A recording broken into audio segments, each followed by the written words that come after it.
പരിശുദ്ധ ദൈവമാതാവ് പ്രത്യക്ഷപ്പെട്ട ഈ അൾത്താരയിൽ ഈശോയ്ക്കും അമ്മ മാതാവിനും എൻ്റെ ജീവിതത്തിൽ തന്ന അനുഗ്രഹങ്ങൾക്ക് സാക്ഷ്യം പറയാനായിട്ട് എന്നെയും ഇവിടെ യോഗ്യയാക്കിയതിന് ഞാൻ നന്ദി പറഞ്ഞുകൊണ്ട് തുടങ്ങുകയാണ്. എൻ്റെ പേര് അനീറ്റ എലിസബത്ത്. ഞാൻ ചങ്ങനാശ്ശേരിയിൽ നിന്നാണ് വരുന്നത്. ഞാൻ എൻ്റെ +2 കഴിഞ്ഞിട്ട് ജർമ്മൻ ലാംഗ്വേജ് പഠിക്കാനായിട്ട് സ്റ്റാർട്ട് ചെയ്തു. അപ്പം ഈശോയുടെ മാതാവിനോടും അനുവാദം ചോദിച്ച് തന്നെ തുടങ്ങിയ ഒരു കാര്യമായിരുന്നു.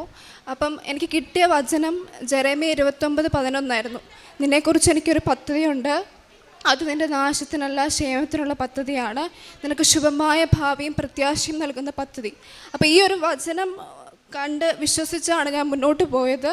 അങ്ങനെ എൻ്റെ A1 to B2 നല്ല രീതിയിൽ മുന്നോട്ട് പോയി. ഞാൻ പഠിച്ചത് ഭരണജ്ഞാനത്തായിരുന്നു. എന്നും എനിക്ക് കുർബാനയിലൊക്കെ പങ്കെടുത്ത് ക്ലാസ്സിന് അറ്റൻഡ് ചെയ്യാനൊക്കെ പറ്റി. അങ്ങനെ മുന്നോട്ട് പോകുമ്പോഴത്തേക്കും ഞാനും എൻ്റെ 3 ഫ്രണ്ട്സ്, ഞങ്ങൾ 3 പേര് ഒരുമിച്ചാണ് എന്നും കുർബാനയ്ക്ക് പോകുന്നത്. അപ്പം ഞാൻ എൻ്റെ സ്കൂൾ ടൈം തൊട്ടേ കൃപാസനത്തെക്കുറിച്ച് അറിഞ്ഞിരുന്നു. എൻ്റെ ഒരു ഉടമ്പടി എടുത്ത ഫ്രണ്ട് എനിക്ക് ഫസ്റ്റ് പത്രം തന്നു. അപ്പോൾ എന്നോട് അവൾ പറഞ്ഞത്, നീ ഒരു നിയോഗം വെച്ച് ഈ സാക്ഷ്യം മുഴുവൻ വായിക്കണം എന്ന് പറഞ്ഞു. ഈശോ പ്രവർത്തിച്ച, മാതാവിനോട് പ്രവർത്തിച്ച അടയാളങ്ങളാണ്, നീ അത് വായിക്കണം എന്ന് പറഞ്ഞു. അപ്പോൾ അന്ന് തൊട്ട് എനിക്ക് പത്രത്തിൻ്റെ വില നന്നായിട്ട് അറിയാം. അപ്പം എവിടെ വെച്ച് കൃപാസന പത്രം കിട്ടിയാൽ ഞാൻ സന്തോഷത്തോടെ വാങ്ങും. ആ സമയത്തൊന്നും ഞാൻ ഉടമ്പടി എടുത്തിട്ടില്ല. അങ്ങനെ ഞാൻ പത്രത്തിലൂടെ ഞാൻ ലൈറ്റ് ക്യാൻഡിൽ പ്രെയർ റിക്വസ്റ്റിനെ കുറിച്ചൊക്കെ വർഷങ്ങൾക്ക് മുന്നേ തന്നെ അറിഞ്ഞു. എൻ്റെ ജീവിതത്തിൽ എന്തൊരു തടസ്സം വന്നാലും ഞാൻ അപ്പം ലൈറ്റ് ക്യാൻഡിൽ പ്രെയർ റിക്വസ്റ്റ് ഇടും.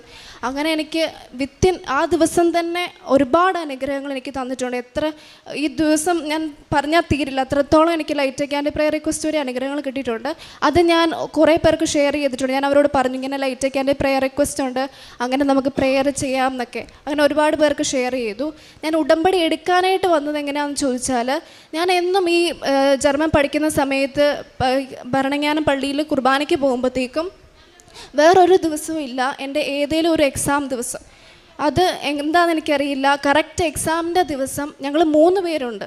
പക്ഷേ അവർക്ക് കിട്ടിയില്ലെങ്കിലും എനിക്കെന്തും എക്സാമിൻ്റെ സമയത്ത് ഒരു പത്രം എവിടെ നിന്നാണെന്ന് എനിക്കറിയില്ല. ചിലപ്പോൾ എൻ്റെ ഫ്രണ്ട്സിന് കിട്ടത്തില്ല. പക്ഷേ കുർബാന കഴിഞ്ഞ് ഞാൻ ഇറങ്ങുമ്പോൾ എനിക്ക് ആരെങ്കിലും കൊണ്ട് തരും. അത് തരുന്നത് എൻ്റെ എക്സാം ദിവസമായിരുന്നു. അപ്പോൾ തൊട്ടേ എനിക്ക് മനസ്സിലായി ഞാൻ ഈ ഉടമ്പടിയിലേക്ക് വരും എന്ന്. അങ്ങനെ എൻ്റെ A1 to B2 കഴിഞ്ഞു. ഞാൻ B2 കഴിഞ്ഞിട്ട് ഒരു 6 മാസത്തോളം ഞാൻ ഡേറ്റ് കിട്ടാതെ സത്യമായിട്ടും ഒത്തിരി വിഷമിച്ചു. എൻ്റെ ഒരു ഫാമിലി ഫ്രണ്ട്, ഒരു അങ്കിളും ജർമ്മൻ പഠിച്ചതാണ്. അങ്കിൾ എനിക്ക് കുറേ ഏജൻസിൻ്റെ നമ്പർ തന്നു. ഒരു 7 കോൺടാക്ട് നമ്പറെങ്കിലും എനിക്ക് കിട്ടിയിട്ടുണ്ട്. അപ്പോൾ ഞാൻ അവരെ എല്ലാം കോൺടാക്റ്റ് ചെയ്യും. അവർ പറയും, ഓക്കെ ഇപ്പോൾ സ്ലോട്ടില്ല, ഞാൻ വിളിക്കാം, സേവ് ചെയ്തേക്കാം എന്ന് പറയും. എന്നിട്ട് ഞാൻ ആ ടൈം ആകുമ്പോൾ വീണ്ടും അവരോട് ചോദിക്കുമ്പോഴത്തേക്കും അവർക്ക് എന്നെ സ്ലോട്ടില്ല, അവർക്ക് ഒരു വിധത്തിൽ എന്നെ ഹെൽപ്പ് ചെയ്യാൻ പറ്റുന്നില്ല. അതേപോലെ തന്നെ കേരളത്തിൽ എഴുതണമെങ്കിൽ കൊച്ചി ട്രിവാൻഡ്രം നമ്മൾ തന്നെ മെയിലെടുത്താണ് എഴുതുന്നത്. അതും ഇത്ര നമ്പർ ഓഫ് സീറ്റ്സേ ഉള്ളൂ, അയക്കുന്നത് ഒത്തിരി പിള്ളേരും. അങ്ങനെ ഞാൻ ട്രൈ ചെയ്തിട്ടും എനിക്ക് ഒരു കിട്ടുന്നില്ല. അപ്പം എന്താ മുന്നോട്ട് പോകാനായിട്ട് എനിക്ക് പറ്റുന്നില്ല. എൻ്റെ ജീവിതത്തിൽ എന്നാ തടസ്സം എനിക്ക് മനസ്സിലാവുന്നില്ല. അപ്പോൾ ഒന്നും ഞാൻ ഉടമ്പടി എടുത്തിട്ടില്ല, പ്രാർത്ഥിക്കുന്നുണ്ട്, ഈശോയുടെ മാതാവിനോട് പ്രാർത്ഥിക്കുന്നുണ്ട്. അങ്ങനെ മുന്നോട്ട് പോകുമ്പോഴത്തേക്കുമാണ് എൻ്റെ ലൈഫിൽ ഞാൻ ഇങ്ങനെ ആ ഒരു സമയത്താണ് എൻ്റെ പപ്പയും മമ്മിയും മരിച്ചുപോയത്. അപ്പം അത് രണ്ടും നടന്നത് ഒരു വർഷം തന്നെ 8 മാസത്തിൻ്റെ വ്യത്യാസത്തിൽ. അപ്പം ഞാനിങ്ങനെ എനിക്ക് ഡേറ്റ് കിട്ടാതെ വിഷമിച്ചിരിക്കുമ്പോഴാണ് ഈ ഒരു മരണവും കൂടെ. അപ്പോൾ ഇത് രണ്ടും വന്നപ്പോൾ എനിക്ക് ഒത്തിരി ഞാൻ തളർന്നു പോയി. അവിടെ വെച്ചൊക്കെ നമ്മുടെ സിറ്റുവേഷൻ സത്യം പറഞ്ഞാൽ ആർക്കും മനസ്സിലാവത്തില്ല. എന്തുകൊണ്ട് അവിടെ പോയി എക്സാം എഴുതുന്നില്ല, ഇവിടെ പോയി എക്സാം എഴുതുന്നില്ല എന്നൊക്കെ അവർ ചോദിക്കും. പക്ഷേ ഞാൻ അതിന് വേണ്ടിയിട്ട് എന്നെക്കൊണ്ട് പറ്റുന്ന രീതിയിൽ ട്രൈ ചെയ്തു. എൻ്റെ പേരൻസ് എത്ര കാശ് മുടക്കാനും തയ്യാറായിരുന്നു. ഒത്തിരി ഉണ്ടായിട്ടല്ല, പക്ഷേ ഞങ്ങൾ രക്ഷപ്പെടണം എന്നുള്ള രീതിയിൽ അവരും ഹെൽപ്പ് ചെയ്തു. പക്ഷെ ഞാൻ ഒരു 7 കോൺടാക്ട് നമ്പേഴ്സ് കിട്ടി. ഞാൻ ഓരോരുത്തരെ മാറി മാറി വിളിച്ചു.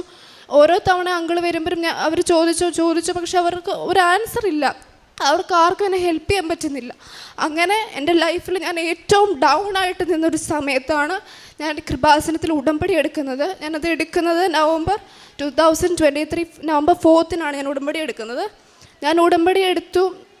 ഞാൻ അധികം നിയോഗം ഒന്നും വെച്ചിട്ടില്ല. ഞാൻ ഈ ജർമ്മൻ ലാംഗ്വേജിൻ്റെ കാര്യം മാത്രമേ വെച്ചുള്ളൂ. എനിക്ക് ഒരുപാട് നിയോഗങ്ങളുണ്ടെങ്കിലും ഞാൻ ഏറ്റവും കൂടുതൽ ആഗ്രഹിക്കുന്ന ആ കാര്യമായിരുന്നു. അങ്ങനെ ഞാൻ നിയോഗം വെച്ചു. അപ്പം 6-7 മാസത്തോളം ഒരു ഗ്യാപ്പ് വന്നു. ഒരു എക്സാം അറ്റൻഡ് ചെയ്യാൻ പോകാനായിട്ട് നല്ല പേടിയുണ്ടായിരുന്നു. കാരണം സ്പീക്കിങ്ങും മറ്റും മൊഡ്യൂൾസൊക്കെ ആണെങ്കിലും നമുക്ക് ആ ഒരു ടച്ച് വിട്ട് കഴിഞ്ഞാൽ എന്താകും എന്നറിയില്ല. അപ്പം ഞാനിങ്ങനെ ഈശോയുടെ മാതാവിനോട് പ്രാർത്ഥിക്കുന്ന സമയത്ത് ഞാനിങ്ങനെ പറഞ്ഞായിരുന്നു, എനിക്ക് ഇത്രയും ഗ്യാപ്പുണ്ട്, ഞാൻ എന്നാ ചെയ്യും, ഞാനിപ്പോൾ ഓക്കെ ഞാൻ ഉടമ്പടി എടുത്തു, എനിക്കിനി എല്ലാ അനുഗ്രഹങ്ങളും വരും. പക്ഷെ ഞാൻ ഈ പെട്ടെന്ന് പോയി ഞാൻ തന്നെ പ്രിപ്പയർ ചെയ്ത് എക്സാം എഴുതുമ്പോൾ എന്താവും എനിക്കറിയില്ല, വീട്ടിലിരുന്ന് പ്രിപ്പയർ ചെയ്യുമ്പോൾ. അങ്ങനെ ഞാൻ ജസ്റ്റ് ഈശോയുടെ മാതാവിനോട് സംസാരിച്ച കൂട്ടത്തിൽ ഞാൻ പറഞ്ഞത് എനിക്ക് ഇത്രയും ഗ്യാപ്പ് ഉണ്ടെന്ന്. അത് ഈശോയും മാതാവും കേട്ടു. എൻ്റെ ഇൻസ്റ്റിറ്റ്യൂട്ടിൽ ആദ്യമായിട്ട് B2 വരെ അവിടെ പഠിച്ച പിള്ളേർക്ക് ഫ്രീ ആയിട്ട് പ്രിപ്പറേഷൻ, അത് അക്കോമഡേഷൻ്റെ ഫുഡിൻ്റെ മാത്രം ചാർജ്, ക്ലാസ്സിന് ചാർജ് ഇല്ല. ആ രീതിയിൽ ഫസ്റ്റ് ടൈം എൻ്റെ ഇൻസ്റ്റിറ്റ്യൂട്ടിൽ സ്റ്റാർട്ട് ചെയ്യുവാണ്. അവിടെ ഫസ്റ്റ് ബാച്ചിൽ എനിക്ക് ജോയിൻ ചെയ്യാനായിട്ട് പറ്റി. അതൊക്കെ നടന്നത് ഈ ഉടമ്പടി എടുത്ത് പോയതിന് ശേഷം. അങ്ങനെ ഒരു 3 ആഴ്ചത്തെ പ്രിപ്പറേഷൻ ക്ലാസ് ആയിരുന്നു. ഞാൻ അവിടെ പോയി. അപ്പം അതിനോടൊപ്പം തന്നെ എന്നെ അത്ഭുതപ്പെടുത്തിയ ഒരു കാര്യം എന്ന് പറഞ്ഞാൽ, ഞാൻ താമസിക്കുന്ന വീട്ടിൽ നിന്ന് എനിക്കെന്നും കുർബാനയ്ക്ക് പോകാനായിട്ട് ഒരു വഴിയില്ല. അപ്പം ഞാൻ ജർമ്മൻ പഠിച്ചുകൊണ്ടിരുന്ന സമയത്ത് എനിക്ക് എന്നും പള്ളിയിൽ പോകാൻ പറ്റി. അതൊക്കെ ഓരോ കുർബാനയും എനിക്ക് ഒത്തിരി ശക്തി തന്നു മുന്നോട്ട് പോകാനൊക്കെ എൻ്റെ പഠനത്തിലൊക്കെ. പക്ഷേ വീട്ടിൽ വന്നതിന് ശേഷം എനിക്കങ്ങനെ പള്ളിയിൽ പോകാനായിട്ട് പറ്റിയില്ല. അതൊക്കെ എനിക്ക് സങ്കടമായിരുന്നു. എന്നിട്ട് ഞാൻ ഉടമ്പടി എടുത്തിട്ടും എനിക്ക് പള്ളിയിൽ പോകാനായിട്ട് ഒരു വഴിയില്ല. ഞാനത് ഈശോയുടെ മാതാവിനോടും പറഞ്ഞു. ഉടമ്പടി എടുത്ത് സാക്ഷ്യം പറയുന്നവരൊക്കെ എത്രത്തോളം അവരുടെ ജീവിതത്തിൽ കുർബാനയ്ക്ക് ഇമ്പോർട്ടൻസ് കൊടുക്കുന്നുണ്ട്, അതുപോലും പറ്റുന്നില്ലല്ലോ എന്ന് ഞാൻ പ്രാർത്ഥിച്ചു.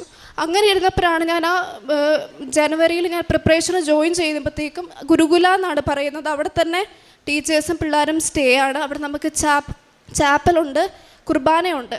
അപ്പോൾ ഫസ്റ്റ് ടൈം ഞാനിങ്ങനെ ഒരു കുർബാന പോലും കാണാൻ പറ്റത്തില്ലല്ലോ എന്ന് പറഞ്ഞ അവസരത്തിൽ അത്രയും പിള്ളേർക്കും ടീച്ചേഴ്സിന് വേണ്ടിയിട്ട് കുർബാന ഓർഗനൈസ് ചെയ്യാനായിട്ട്, അതായത് ഡ്യൂട്ടി ഉണ്ട്.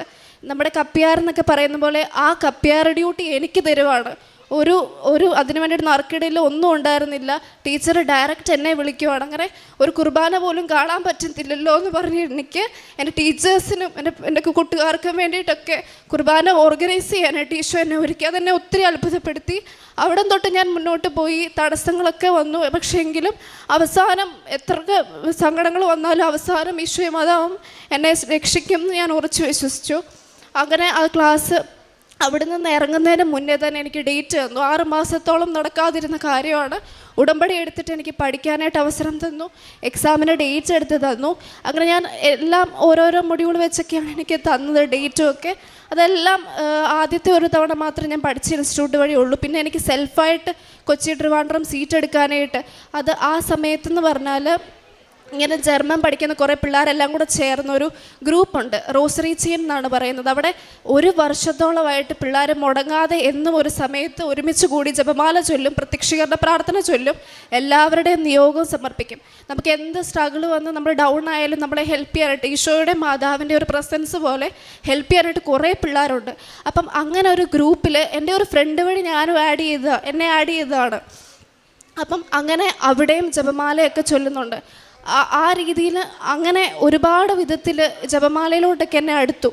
അപ്പം അങ്ങനെ ക്ലാസ് പോകുന്നു, ജപമാലയും എല്ലാം ഉണ്ട്. ആ ഒരു സമയത്താണ് ഹോസ്റ്റലിൽ ഞാൻ പ്രിപ്പറേഷന് പോയ സമയത്തും ഞാൻ ഉടമ്പടി എടുത്തു കഴിഞ്ഞ് എനിക്ക് ജപമാലയുടെ ഇമ്പോർട്ടൻസ് കുറച്ചും കൂടെ മനസ്സിലായി. അതിന് മുന്നേ വരെ കുടുംബ പ്രാർത്ഥനയിൽ ജപമാല ചൊല്ലും, അല്ലാതെ ഞാൻ പേഴ്സണൽ പ്രെയർ കുറേ ചൊല്ലുമെങ്കിലും അതിൽ ജപമാല മാത്രം ഇല്ലായിരുന്നു. അതെന്താണെന്ന് എനിക്കറിയില്ല. പക്ഷേ ഈ ഉടമ്പടി എടുത്തതിന് ശേഷം ജപമാലയുടെ ഇമ്പോർട്ടൻസ് എനിക്ക് മനസ്സിലായി. ഞങ്ങൾ പ്രിപ്പറേഷൻ ക്ലാസ്സിൽ എന്തൊക്കെ ഡ്യൂട്ടി ഉണ്ടെങ്കിലും ഒരു സമയത്ത് ഞങ്ങളുടെ റൂമിലിരുന്ന് എല്ലാവരും കൂടെ ചൊല്ലുകയൊക്കെ ചെയ്യും. അതിൽ പകുതി പേരും ഉടമ്പടി എടുത്തവരുമാണ്. അങ്ങനെ ഞാൻ പോയി, എനിക്ക് ഓരോന്നോരോന്നായിട്ട് ഡേറ്റ് കിട്ടി, എക്സാം അറ്റൻഡ് ചെയ്യാൻ തുടങ്ങി. എനിക്ക് ഏറ്റവും കൂടുതൽ കോൺഫിഡൻസ് ഉണ്ടായിരുന്നു. റൈറ്റിംഗ് എനിക്ക് എന്തെങ്കിലും എഴുതാനായിട്ട് പറ്റുമായിരുന്നു. സ്പീക്കിംഗ് ഒക്കെ എനിക്ക് ഫസ്റ്റ് ടൈം കിട്ടി, ഷൈബനായിരുന്നു. റൈറ്റിംഗ് ആയിരുന്നു എനിക്ക് ഏറ്റവും കൂടുതൽ കോൺഫിഡൻസ്. പക്ഷേ എനിക്ക് അതിന് ഈശോ മാതാവ് എന്നെ മനസ്സിലാക്കി തന്നു, എൻ്റെ കഴിവൊന്നും അല്ല എന്ന്.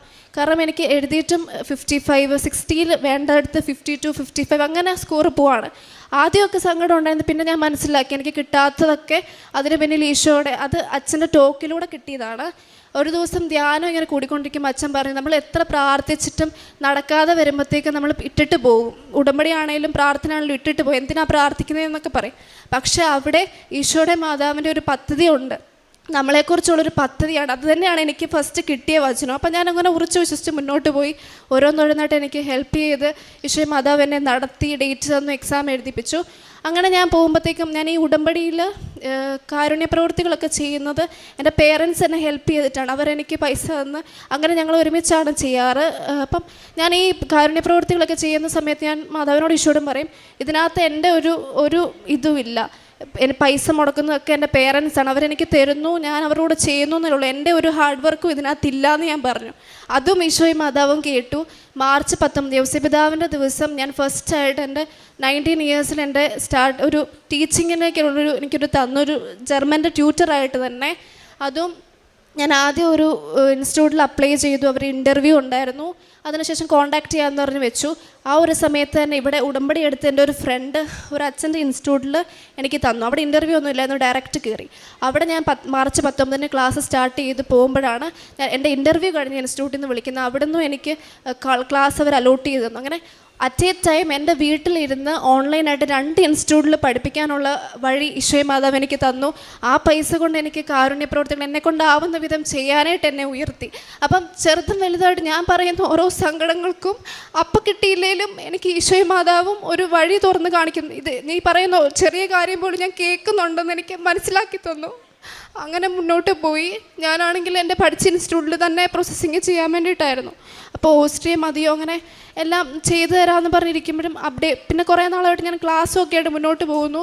അപ്ഡേഷൻസ് ഒന്നും ഇല്ല. അപ്പം ഞാൻ പഠിപ്പിച്ച ഒരു ചേട്ടൻ വേറൊരു ഏജൻസിക്ക് എൻ്റെ നമ്പർ കൊടുത്തു. എന്നിട്ട് അവർ വഴി കോൺടാക്റ്റ് ചെയ്തപ്പം അത്യാവശ്യം എക്സ്പെൻസീവാണ്. അപ്പം വീണ്ടും എനിക്ക് മുടക്കാനായിട്ട് അത്രയും ക്യാഷ് മുടക്കി പോകേണ്ട ആവശ്യമുണ്ടോ എന്ന് വിചാരിച്ച് ഞാൻ വേണ്ടാന്ന് വെച്ചിരിക്കുകയായിരുന്നു. പക്ഷേ എങ്കിലും അവർ ഇടയ്ക്കിടയ്ക്ക് എന്നെ കോൺടാക്റ്റ് ചെയ്യുന്നുണ്ടായിരുന്നു. ഞാനപ്പോൾ എൻ്റെ ഇൻസ്റ്റിറ്റ്യൂട്ടിൽ അച്ഛനുമായിട്ട് സംസാരിക്കുന്നുണ്ട്. അപ്ഡേഷൻസ് തരാമെന്ന് പറയുന്നല്ലാതെ അത്യാവശ്യം ലാഗായിരുന്നു. അങ്ങനെ ഇരിക്കുമ്പോഴാണ് ഞാൻ ഒരുപാട് കേട്ടിട്ടുള്ള ജപമാല റാലി. ഒരുപാട് വർഷങ്ങളായിട്ട് ഞാൻ കേൾക്കുന്ന ഒരു കാര്യമാണ്. ഒത്തിരി പേര് പങ്കെടുക്കുന്ന ജപമാലയിൽ ഞാൻ ഉടമ്പടി എടുത്ത ഫസ്റ്റ് ടൈമാണ്. ഈ 2024 ഉടമ്പടി റാലിയിൽ എനിക്ക് പങ്കെടുക്കണം എന്നൊരാഗ്രഹം ഉണ്ടായിരുന്നു. അപ്പം ആ ഒരാഴ്ച മുന്നേ ആണ് എനിക്കൊരു പ്രചോദനം ഈശോയും മാതാവും തന്നാണ്. ചെരുപ്പിടാതെ ഇവിടെ തൊട്ട് നടക്കണം എന്നൊരാഗ്രഹം എനിക്കുണ്ടായിരുന്നു. അങ്ങനെ ഞാൻ ഇവിടെ വന്നു. ഞാൻ പ്രത്യേകിച്ച് നിയോഗമൊന്നും ജപമാല റാലിയിൽ വെച്ചില്ല. എനിക്കിത് ഞാൻ എങ്ങനെ തുടങ്ങുന്നു അങ്ങനെ തന്നെ എനിക്ക് കംപ്ലീറ്റ് ചെയ്യണം, ഈ പങ്കെടുക്കുന്നതിൽ ഒരൊറ്റ ആളായാൽ മതി എന്നും പറഞ്ഞ് നിയോഗം വെച്ച് ഞാൻ സ്റ്റാർട്ട് ചെയ്തതാണ്. അങ്ങനെ ഞാൻ ജപമാല റാലി ഭംഗിയായിട്ട് പൂർത്തീകരിച്ചു. ഒത്തിരി സന്തോഷമായി. ഞാൻ ഫോണൊന്നും യൂസ് ചെയ്തിട്ട് എൻ്റെ ബാഗിലായിരുന്നു ഫോൺ. ഞാൻ ഇവിടുന്ന് ചങ്ങനാശ്ശേരി വീട്ടിൽ ചെന്ന് കഴിഞ്ഞപ്പോഴത്തേക്കും രാത്രി ഞാൻ മൊബൈൽ എടുത്തപ്പോഴത്തേക്കും ആ ഏജൻസിയിൽ, അതായത് പുതിയ ഏജൻസിയിൽ നിന്ന് എന്നെ കോൺടാക്റ്റ് ചെയ്തു. അവർ അതിന് മുന്നേ ഒക്ടോബർ 20 എന്നെ വീണ്ടും വിളിച്ചിട്ട് പറഞ്ഞു, അനീറ്റ കുറേ നാളായില്ലേ നീ ശ്രമിക്കുന്നു, നീ ജസ്റ്റ് 2000 റുപ്പീസ് കൊടുത്ത് രജിസ്റ്റർ ചെയ്തിട്ട് നീ പ്രോസസ്സിങ് വേണ്ടോ വേണ്ടയോ എന്ന് പിന്നെ തീരുമാനിക്കുമ്പോൾ ജസ്റ്റ് രജിസ്റ്റർ ചെയ്തിടാൻ പറഞ്ഞു. അപ്പോൾ എൻ്റെ മറ്റേ ഏജൻസിയിൽ പ്രത്യേകിച്ച് കാര്യമായിട്ടൊന്നും നടക്കുന്നില്ലാത്തതുകൊണ്ട് ഞാൻ ജസ്റ്റ് 2000 രൂപ കൊടുത്ത് ഞാൻ രജിസ്റ്റർ ചെയ്തിട്ട് അത് നടക്കുന്നത് ഒക്ടോബർ 24 ഞാൻ പൈസ അടയ്ക്കുന്നത്. 26 ഞാൻ ഇവിടെ ജപമാല റാലിയിൽ പങ്കെടുത്തു. ഞാൻ വീട്ടിൽ ചെന്നപ്പോഴത്തേക്കും അന്ന് എനിക്ക് മെസ്സേജ് വന്നിരിക്കുവാണ്, എൻ്റെ ഫസ്റ്റ് ലെവൽ ഇൻ്റർവ്യൂ ഒക്ടോബർ 28, അതായത് ശനിയാഴ്ച ഇവിടെ വന്നു, തിങ്കളാഴ്ച എനിക്ക് ഫസ്റ്റ് ലെവൽ ഇൻ്റർവ്യൂ ആണെന്ന് പറഞ്ഞ് മെസ്സേജ് വന്നിരിക്കുവാണ്. അപ്പം അന്ന് ശനിയാഴ്ച ഇൻ്റർവ്യൂ ക്ലാസ് ഉണ്ടായിരുന്നു, പക്ഷെ ഞാൻ പങ്കെടുത്തില്ല. ഇവിടെ ആയിരുന്നതുകൊണ്ട് ഞാൻ പങ്കെടുത്തില്ല. അപ്പം ഞാൻ വീട്ടിൽ ചെന്ന് കഴിഞ്ഞാൽ മമ്മിയോട് ഞാനിങ്ങനെ പറഞ്ഞു, മമ്മി മെസ്സേജ് വന്നിട്ടുണ്ട് 29 ഇൻ്റർവ്യൂ എന്നാണ് പറയുന്നത്, ഞാനൊന്നും പ്രിപ്പയർഡ് അല്ല. മമ്മി പറഞ്ഞു, നീ ജപമാല റാലിയിലൊക്കെ പങ്കെടുത്തതല്ലേ, അപ്പോൾ ഈശോയും മാതാവും നിനക്ക് വേണ്ടി തരുന്നതായിരിക്കും, നീ അറ്റൻഡ് ചെയ്യാൻ പറഞ്ഞു. അങ്ങനെ ഞാൻ വിശ്വാസത്തോടു കൂടി അറ്റൻഡ് ചെയ്തു. പക്ഷെ ഞാൻ കയറുന്നതിന് മുന്നേ ഞാൻ ഈശോയുടെ മാതാവിനോടും പറഞ്ഞത്, ഈ ഏജൻസി വഴി പോകണോ വേണ്ടയോ എന്നുള്ളത് എനിക്ക് അറിയില്ല, എക്സ്പെൻസീവ് ആണെങ്കിലും ഈശോയ്ക്കും മാതാവിൻ്റെ ഇഷ്ടം പോലെ ഞാൻ ഇൻ്റർവ്യൂ അറ്റൻഡ് ചെയ്യും, തോറ്റാലും എനിക്ക് സാരമില്ല, ഞാൻ ഒറ്റ കാര്യമേ പറഞ്ഞുള്ളൂ, ഈശോയ്ക്കും മാതാവിന് ഇഷ്ടമുണ്ടെങ്കിൽ മാത്രം എനിക്ക് ഇൻ്റർവ്യൂ തന്നാൽ മതി. അങ്ങനെ പറഞ്ഞ് ഞാൻ അതിന് മുന്നേ വരെ എനിക്ക് പാസ്സാക്കണം, അത് വേണം ഇത് വേണം എന്ന് പറഞ്ഞ് പ്രാർത്ഥിച്ചുകൊണ്ടിരുന്ന ഞാൻ ഇവിടെ സാക്ഷ്യങ്ങൾ കേൾക്കുമ്പോഴത്തേക്കും പലരും പറയുന്നത് കേട്ടിട്ടുണ്ട്, ഈശോയുടെ ഇഷ്ടം മാതാവിൻ്റെ ഇഷ്ടം നോക്കി അവർ പ്രാർത്ഥിക്കുന്നത്. അപ്പം ഞാൻ ചിന്തിച്ചിട്ട് അങ്ങനെ പ്രാർത്ഥിക്കാൻ പറ്റുന്നതെന്ന്. അങ്ങനെ അവിടെ നിന്ന് തന്നെ ഇവിടം വരെ ഉയർത്തി. അങ്ങനെ ഞാൻ ഇൻ്റർവ്യൂവിന് കയറുന്നതിന് മുന്നേ ഉടമ്പടി എടുത്തപ്പോൾ മുതൽ ഞാൻ ഉടമ്പടി നേർച്ച വസ്തുക്കളും എൻ്റെ കൊന്തയിൽ കാശ് രൂപ ഞാൻ ആക്കിയത് എവിടെ പോയാലും എൻ്റെ കയ്യിൽ അതുണ്ട്. ഇവിടെ സാക്ഷ്യം പറയുന്നത് പോലെ തന്നെ ഒരു ആയുധമായിട്ട് കൊണ്ട് നടക്കും. അങ്ങനെ ഞാൻ മുട്ടയിൽ നിന്ന് കൊന്ത ചൊല്ലി ഞാൻ ഈ ഇൻ്റർവ്യൂ സമർപ്പിച്ചു. ഈശോയ്ക്ക് മാതാവിൻ്റെ ഇഷ്ടം നടന്നാൽ മതി, എൻ്റെ വേറൊരു കാര്യമില്ല, ഈശോയുടെ മാതാവിൻ്റെ ഇഷ്ടം നടന്നാൽ മതി എന്ന് പറഞ്ഞ് ജപമാല ചൊല്ലി പ്രത്യക്ഷീകരണ പ്രാർത്ഥന ചൊല്ലി ഉപ്പ് വിതറി ഞാൻ തൈലം നെറ്റിയിൽ കുരിശ് വരച്ച് എൻ്റെ ഭാഗത്തുനിന്ന് ചെയ്യാനുള്ളത് ഞാൻ ചെയ്തു. അത് ഈശോയുടെ മാതാവിൻ്റെ ഇഷ്ടം നടന്നാൽ മതി, പാസ്സാണേലും ഫെയിലാണേലും. അങ്ങനെ ഞാൻ അറ്റൻഡ് ചെയ്തു. രാത്രി ഒരു 8 മണിക്കായിരുന്നു. അപ്പം ഞാൻ കയറിയപ്പോഴത്തേക്കും ആദ്യത്തെ 3 ക്വസ്റ്റ്യൻസൊക്കെ ആൻസർ ചെയ്തു. പിന്നെ ഞാൻ പറയുമ്പോൾ അവർ പറഞ്ഞത് എൻ്റെ ഡേറ്റ സ്റ്റേബിൾ അല്ല, അവർക്കൊന്നും കേൾക്കത്തില്ല എന്നായിരുന്നു. അപ്പം ഞാൻ എൻ്റെ റൂമിൽ തന്നെ, എൻ്റെ പേരൻസ് പുറത്ത്, അപ്പം എനിക്ക് എന്ത് ചെയ്യണം എന്നറിയത്തില്ല. ഞാൻ എന്നെക്കൊണ്ട് പറ്റുന്ന രീതിയിൽ ഡേറ്റ റീസെറ്റ് ചെയ്യാനൊക്കെ നോക്കി, എന്നിട്ടും അവർക്ക് കേൾക്കുന്നില്ല എന്നൊക്കെയാണ് പറയുന്നത്. ഞാൻ എന്നിട്ട് ഒത്തിരി ടെൻസ്ഡായെങ്കിലും ഞാൻ ഓക്കെ, ഞാൻ പ്രാർത്ഥിച്ചത് അതല്ലേ, ഈശോയുടെ മാതാവിൻ്റെ ഇഷ്ടം അതായിരിക്കും എന്ന് വിചാരിച്ച് ഞാൻ എങ്ങനെയോ അത് അറ്റൻഡ് ചെയ്ത് കഴിഞ്ഞു. അത് കഴിഞ്ഞ് ഞാൻ വീട്ടിൽ പറഞ്ഞു, അവർക്കൊന്നും കേൾക്കത്തില്ലായിരുന്നു, നെറ്റ് ഇഷ്യൂ ഉണ്ടായിരുന്നു, നമുക്ക് കിട്ടത്തില്ലായിരിക്കും എന്ന് പറഞ്ഞിരുന്നു. അപ്പോൾ പപ്പയും അമ്മയും പറഞ്ഞു നമുക്ക് നോക്കാം, ഈശോയുടെ പ്ലാനല്ലേ നാളെ നടക്കുകയുള്ളൂ എന്ന്. അവരും സപ്പോർട്ടായിരുന്നു. അങ്ങനെ 3-4 ദിവസം കഴിഞ്ഞപ്പോഴത്തേക്കും ഇൻ്റർവ്യൂവിൻ്റെ ഞാൻ ഏജൻസിയിലുള്ള അവിടുത്തെ എൻ്റെ മെൻറ്ററിനോട് ഞാൻ പറഞ്ഞു, എന്നോട് ചോദിച്ചു എങ്ങനെ ഉണ്ടായിരുന്നു ഇൻ്റർവ്യൂ. അപ്പോൾ ഞാൻ പറഞ്ഞു മാം അവർക്കൊന്നും കേൾക്കത്തില്ലായിരുന്നു പറഞ്ഞ് പാസ്സാവാൻ നോ ചാൻസ് എന്ന് തന്നെ ഞാൻ ഇട്ട് കൊടുത്തു. അപ്പം ഓക്കെ നമുക്ക് നോക്കാമെന്ന് പറഞ്ഞു. 2-3 ദിവസം കഴിഞ്ഞ് റിസൾട്ട് വന്നപ്പോഴത്തേക്കും ഞാൻ സെലക്റ്റഡായി. അപ്പോൾ എനിക്ക് മനസ്സിലായി എൻ്റെ പ്ലാനല്ല, ഇതിലെൻ്റെ ഒരു കാര്യവുമില്ല, ഞാൻ ആഗ്രഹിച്ച ഒരു കാര്യവുമില്ല എനിക്ക് തരുന്നത്. അപ്പോൾ എനിക്ക് മനസ്സിലായി എൻ്റെ ജീവിതം ഈശോയും മാതാവ് ഏറ്റെടുത്തു. അത് കഴിഞ്ഞിട്ട് November 7th എൻ്റെ സെക്കൻഡ് ലെവൽ ഇൻ്റർവ്യൂ. അതും 7-ാം തീയതി മാതാവുമായിട്ട് ബന്ധപ്പെട്ട ഡേറ്റ് തന്നെയാണ്. അപ്പം അതിനും ഞാൻ ഇതേ സെയിം റുട്ടീൻ തന്നെ ഞാൻ ജപമാല ചൊല്ലി തൈലം പൂശി എല്ലാം എനിക്ക് ചെയ്യാവുന്ന കാര്യങ്ങൾ ചെയ്തു. ഞാൻ പ്രാർത്ഥിച്ച ഒരു കാര്യമേ ഉള്ളൂ, സെക്കൻഡ് ലെവൽ ഇൻ്റർവ്യൂ ആണ്. ഇതും ഈശോയ്ക്ക് മാതാവിന് ഇഷ്ടമാണെങ്കിൽ തന്നാൽ മതി, എന്നെ തോപ്പിക്കുകയാണെങ്കിൽ തോപ്പിച്ച കുഴപ്പമില്ല, ഈശോയുടെ മാതാവിന് ഇഷ്ടം നടന്നാൽ മതി എന്ന് പറഞ്ഞ് ഞാൻ സ്റ്റാർട്ട് ചെയ്തു. അങ്ങനെ അത് അത്യാവശ്യം നല്ല രീതിയിൽ അവസാനിച്ചു. പ്രശ്നങ്ങളൊന്നും ആദ്യത്തെ പോലെ ഉണ്ടായിരുന്നില്ല. അത് കഴിഞ്ഞ് പിറ്റേ ദിവസം റിസൾട്ട് വന്നു, എനിക്ക് പാസ്സായി. അപ്പോൾ എനിക്ക് മനസ്സിലായ ഒരു കാര്യം, എൻ്റെ ഈ സാക്ഷ്യത്തിൽ ഏറ്റവും വലിയൊരു പാർട്ട് എന്ന് പറയുന്നത് മറ്റേ അഖണ്ഡ ജപമാല റാലിയാണ്. ഒന്ന് പങ്കെടുക്കണം എന്ന് ആഗ്രഹിച്ച എനിക്ക് അവിടെ ചെന്നപ്പോൾ തന്നെ ഫസ്റ്റ് സമ്മാനം മാതാവ് ഈശോയും തന്നു. ഞാൻ വിചാരിച്ചത് പോലും അല്ല ഈ ഒരു ഇൻ്റർവ്യൂ, ഈ ഒരു യാത്ര ഇനി മുന്നോട്ട് സമയമെടുക്കും എന്ന് വിചാരിച്ചിരിക്കുന്ന എനിക്ക് അവിടെ ചെന്ന ദിവസം ഞാൻ വീട്ടിൽ ചെന്നപ്പോൾ തന്നെ എനിക്കൊരു ഗിഫ്റ്റ് തന്നേക്കുമായിരുന്നു. അങ്ങനെ എനിക്ക് മനസ്സിലായി എൻ്റെ ജർമ്മൻ്റെ കാര്യങ്ങൾ ഫുൾ ഈശോയും മാതാവ് ഏറ്റെടുത്തെന്ന്.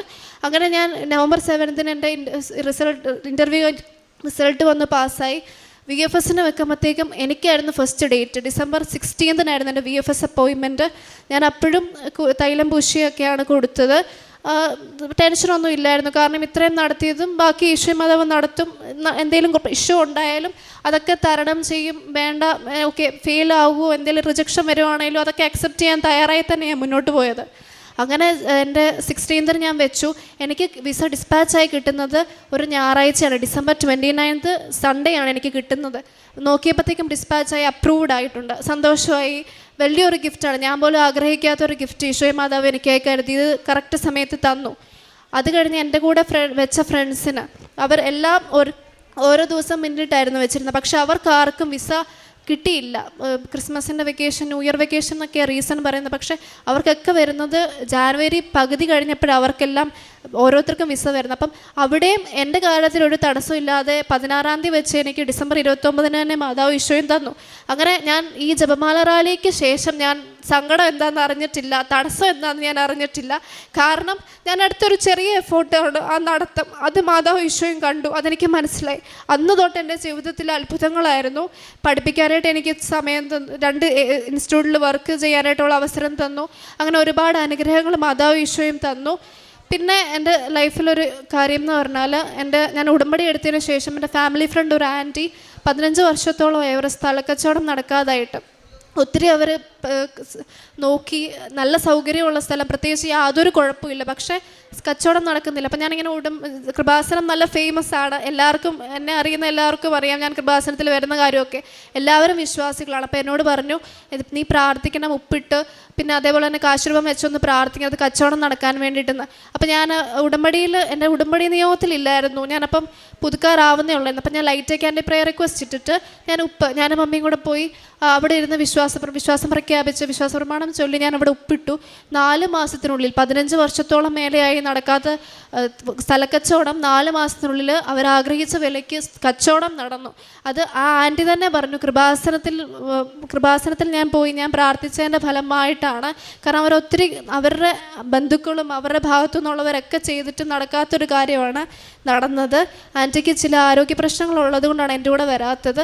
എങ്കിലും ആൻറ്റി ഉറച്ചു വിശ്വസിക്കുന്നത് നടത്തി തന്നത് ഈശോയും മാതാവും ആണെന്ന്. ഇത്രയാണ് എൻ്റെ ജീവിതത്തിൽ തന്ന അനുഗ്രഹങ്ങൾ. അപ്പം ഇതുപോലെ ഈ അൾത്താരയിൽ സാക്ഷ്യം പറയാനായിട്ട് എന്നെയും യോഗ്യയാക്കിയതിന് നന്ദി പറയുന്നു. എൻ്റെ ഈ ജർമ്മൻ യാത്ര അത് ഫുൾ ക്രെഡിറ്റ് ഞാൻ എൻ്റെ ഈശോയ്ക്കും മാതാവിനും കൊടുക്കുന്നു. ഈശോയ്ക്ക് മാതാവിന് ഞാൻ ഹൃദയപൂർവ്വം നന്ദി പറഞ്ഞു. ഈശോയെ നന്ദി, ഈശോയെ സ്തുതി, ആവേ മരിയ. എൻ്റെ കാരുണ്യ പ്രേക്ഷിത പ്രവർത്തനങ്ങൾ ഞാനും മമ്മിയും കൂടെ പൊതിച്ചോറൊക്കെ പ്രിപ്പയർ ചെയ്തിട്ട് ഞങ്ങൾ ചങ്ങനാശ്ശേരിയിൽ വഴിയോരത്തുള്ളവർക്കൊക്കെയായിരുന്നു കൂടുതലും കൊടുത്തുകൊണ്ടിരുന്നത്. പിന്നെ അല്ലാതെ ഞാൻ എക്സാമിന് ഡേറ്റൊക്കെ കിട്ടിക്കഴിഞ്ഞ് കൊച്ചി ട്രിവാൻഡ്രമാണ് കൂടുതലും എഴുതിയത്. അപ്പം എക്സാമിന് പേയ്മെൻറ്റിന് പോകുമ്പോഴും അല്ലെങ്കിൽ എക്സാമിന് പോകുമ്പോഴും ഞാൻ അവിടെ റെയിൽവേ സ്റ്റേഷന്, ബസ് സ്റ്റോപ്പ് അങ്ങനെയുള്ള സ്ഥലങ്ങളിലൊക്കെയാണ് പത്രം കൊടുത്ത് പ്രേക്ഷിത പ്രവർത്തനം നടത്തിയത്. പിന്നെ എനിക്ക് മുല്ലപ്പൂ സുഗന്ധം കിട്ടിയിട്ടുണ്ട്. ഞാനിങ്ങനെ ഒരു കെയർ ഹോമിൽ ജസ്റ്റ് ഒന്ന് ഞാൻ ഫ്രീ ആയിരുന്ന സമയത്ത് പഠിപ്പിക്കുന്നതിന് മുന്നേ ഞാൻ ഇങ്ങനെ ജസ്റ്റ് എൻ്റെ ഭാഗത്തു നിന്നൊരു സർവീസ് ചെയ്യണം എന്ന് ആഗ്രഹിച്ച് ഞാൻ കുറേ പേരെ കോൺടാക്ട് ചെയ്തു. പക്ഷെ അവിടെയൊക്കെ അവർ പറയുന്നത് അവർക്ക് ഓൾറെഡി വോളണ്ടിയേഴ്സ് ഉണ്ട്, അതുകൊണ്ട് ഇപ്പോൾ ആരെയും എടുക്കുന്നില്ല, അങ്ങനെ റിജക്ഷനാണ്. പക്ഷേ ആ സമയത്തൊക്കെ എനിക്ക് നല്ല മുല്ലപ്പൂ സുഗന്ധം എൻ്റെ ഭാഗത്തു നിന്ന് ഞാനിങ്ങനെ എഫേർട്ട് ഇടുന്ന കാണുമ്പോൾ മാതാവിൻ്റെ ഒരു പ്രസൻസ് എൻ്റെ കൂടെ വന്നു. അതെനിക്ക് മുല്ലപ്പൂ സുഗന്ധം കിട്ടി. പിന്നെ ഞാൻ എന്നെക്കൊണ്ട് പറ്റുന്ന രീതിയിൽ എനിക്ക് സാലറിയിൽ നിന്ന് ഞാൻ ചെയ്തു. എൻ്റെ പേരൻസ് ഹെൽപ്പ് ചെയ്ത് ഞങ്ങൾ പറ്റുന്ന രീതിയിൽ മറ്റുള്ളവർക്ക് ഹെൽപ്പ് ചെയ്യാനായിട്ട് എന്നെ സഹായിച്ചു. അതൊക്കെ വഴിയൊരുക്കിയത് ഉടമ്പടിക്ക് ശേഷമാണ്. പിന്നെ എൻ്റെ ജീവിതത്തിൽ ആത്മീയമായി വന്നൊരു കാര്യം എന്ന് പറഞ്ഞാൽ ഞാൻ എൻ്റെ ഇഷ്ടം വെച്ച് പ്രാർത്ഥിക്കുമായിരുന്നു. ഈശോ എനിക്കിത് നടത്തിത്തരണം, മാതാവ് ഇങ്ങനെ നടത്തിത്തരണം, അങ്ങനെ പ്രാർത്ഥിച്ചുകൊണ്ടിരുന്ന ഞാനിപ്പം എന്തൊരു കാര്യമാണെങ്കിലും അത് ഈശോയുടെ മാതാവിൻ്റെ ഇഷ്ടം ഉണ്ടെങ്കിൽ തന്നാൽ മതിയെന്ന്. അതേപോലെ ഒരു സാക്ഷ്യം വിട്ടുപോയത്, എനിക്ക് വളരെ നാളായിട്ടുള്ള ഒരു ആഗ്രഹമായിരുന്നു ഡ്രൈവിംഗ് ടെസ്റ്റ് പാസ്സാവുക എന്നുള്ളത്. അപ്പം ഞാനങ്ങനെ അവസാന നിമിഷമാണ്, ഈ ഓൺലൈൻ ക്ലാസ്സൊക്കെ കാരണം അവസാന നിമിഷമാണ് ഞാൻ അപ്ലൈ ചെയ്തത്. എനിക്ക് കിട്ടിയ ഡേറ്റ് ജാനുവരി 10 ആയിരുന്നു. അപ്പം ഓൺലൈൻ ക്ലാസ്സൊക്കെ കാരണം ഫ്രീക്വൻ്റായിട്ട് എനിക്ക് ക്ലാസ് അറ്റൻഡ് ചെയ്യാനോ ഈ പ്രാക്ടീസിനൊന്നും പോകാൻ പറ്റിയില്ല. അപ്പം എന്നെ പഠിപ്പിക്കുന്ന സാറും നല്ലപോലെ എഫേർട്ട് ഇട്ടാണ് ചെയ്തത്. അപ്പം പുള്ളിയുടെ എഫേർട്ടും ഞാൻ ഈശോയ്ക്ക് മാതാവിനും കൊടുത്തായിരുന്നു. എനിക്ക് വേണ്ടിയിട്ട് ഇത്ര എഫേർട്ട് ഇടുന്നുണ്ട്. ഞാനിങ്ങനെ ജനുവരി 10 അറ്റൻഡ് ചെയ്യാൻ പോകുമ്പോഴും ഞാൻ പറഞ്ഞു, എൻ്റെ ഒത്തിരി നാളത്തെ സ്വപ്നമാണ്, ഓക്കെ, പക്ഷേ ഞാനിത് പാസ്സാവണം എന്ന് ഈശോയും മാതാവ് ആഗ്രഹിക്കുന്നുണ്ടെങ്കിൽ തന്നാൽ മതി. എനിക്ക് 2 വീലറും 4 വീലറും ഉണ്ടായിരുന്നു. എൻ്റെ ഏറ്റവും വലിയ ചലഞ്ച് എന്താണെന്ന് വെച്ചാൽ ഫെബ്രുവരിയിൽ ഞാൻ പോവാണ്. ഇൻ കേസ് ഏതെങ്കിലും ഒരെണ്ണം എനിക്ക് കിട്ടിയില്ല എങ്കിൽ വീണ്ടും ഡേറ്റ് എടുക്കാനായിട്ടുള്ളൊരു പോസിബിലിറ്റി ഇല്ല. വീണ്ടും ഞാൻ ജർമ്മനിയിലൊക്കെ പോയി തിരിച്ചു വന്ന് ലേണേഴ്സ് തൊട്ട് ആദ്യം തൊട്ട് അപ്ലൈ ചെയ്യണം.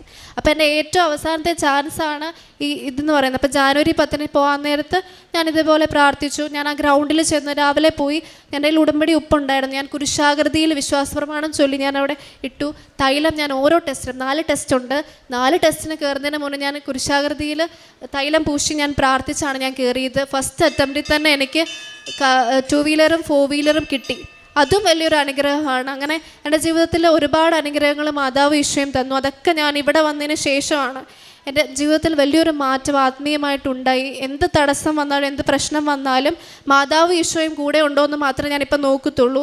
അങ്ങനെ എനിക്ക് മുന്നോട്ട് പോകാനായിട്ട് ഈശോയും മാതാവും അനുഗ്രഹം തന്നു. എല്ലാത്തിനും ഞാൻ നന്ദി പറയുന്നു. ഈശോയെ നന്ദി, ഈശോയെ സ്തുതി. Ave Maria. കൊറിന്തോസുകാർക്ക് എഴുതിയ 2-ാം ലേഖനം 6-ാം തിരുവചനം അരുളി ചെയ്യുന്നു, സ്വീകാര്യമായ സമയത്ത് ഞാൻ നിൻ്റെ പ്രാർത്ഥന കേട്ടു, രക്ഷയുടെ ദിവസത്തിൽ ഞാൻ നിന്നെ സഹായിക്കുകയും ചെയ്തു. ഇതായിപ്പോൾ സ്വീകാര്യമായ സമയം, ഇതായിപ്പോൾ രക്ഷയുടെ ദിവസം. ഇവിടെ തൻ്റെ അനീറ്റ എലിസബത്ത് ചാക്കോ തൻ്റെ അനുഭവ സാക്ഷ്യം, തനിക്ക് ജർമ്മനിക്ക് പോകുന്നതിനുണ്ടായിരുന്ന തടസ്സങ്ങളൊക്കെ മാറുന്നതും തനിക്ക് പോകാനായിട്ടുള്ള വഴികൾ തുറന്ന് താൻ ഉടനെ തന്നെ ജർമ്മനിക്ക് പോകുന്നു. അതിനിടയിലുണ്ടായ പ്രതിസന്ധികൾ, തനിക്ക് എങ്ങനെയാണ് താൻ വിചാരിച്ച വഴികളിലൂടെ അല്ലാതെ ദൈവത്തിൻ്റെ വഴികളിലൂടെ തനിക്ക് പോകുവാൻ സാധിച്ചത്, അതൊക്കെ മനസ്സിലാക്കുവാനായിട്ടുള്ള ബോധ്യങ്ങൾ തനിക്ക് എങ്ങനെ ലഭിച്ചു, ഇതെല്ലാമാണ് ഇവിടെ ഈ മകൾ പങ്കുവയ്ക്കുക. താൻ മൂലം മറ്റുള്ളവർക്ക് ലഭിച്ച കൃപകൾ, 15 വർഷമായിട്ട് നടക്കാത്തതൊക്കെ 4 മാസം കൊണ്ട് നടക്കുന്നു. അതുപോലെ തൻ്റെ ഡ്രൈവിംഗ് ടെസ്റ്റിൻ്റെ കാര്യം, അവിടെ സമയമില്ല, യാതൊരു രീതിയിലും ഒന്നും കോംപ്രമൈസ് ചെയ്യാൻ പറ്റാത്ത അവസ്ഥ.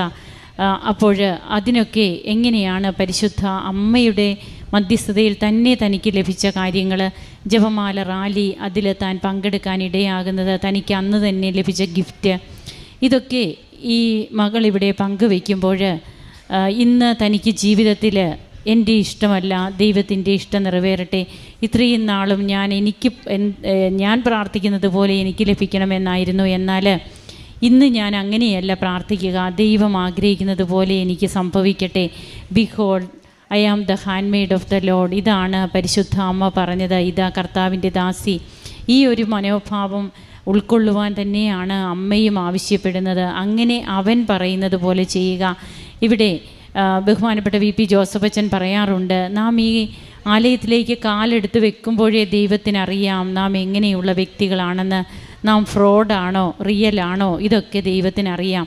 ഈ മകൾക്ക് തൻ്റെ കാരുണ്യ പ്രവർത്തനങ്ങൾ ചെയ്യണമെന്നുണ്ട്, എന്നാൽ ഒരിടത്തും തനിക്ക് അതിനുള്ളൊരു ചാൻസ് ലഭിച്ചില്ല. എല്ലായിടത്തുമൊക്കെ വോളണ്ടിയേഴ്സ് ഉണ്ടെന്ന് പറയുമ്പോൾ തൻ്റെ മനസ്സറിഞ്ഞ, അതായത് തൻ്റെ ഹൃദയത്തിൻ്റെ ആ മനോഭാവം, അതാണ് ദൈവം ആഗ്രഹിക്കുന്നത്. നാം പുറമേ എന്താണെന്നല്ല, നമ്മുടെ ഹൃദയത്തിൻ്റെ മനോഭാവമാണ് ദൈവത്തിൻ്റെ മുമ്പിൽ നമ്മെ നിർത്തുന്നത്.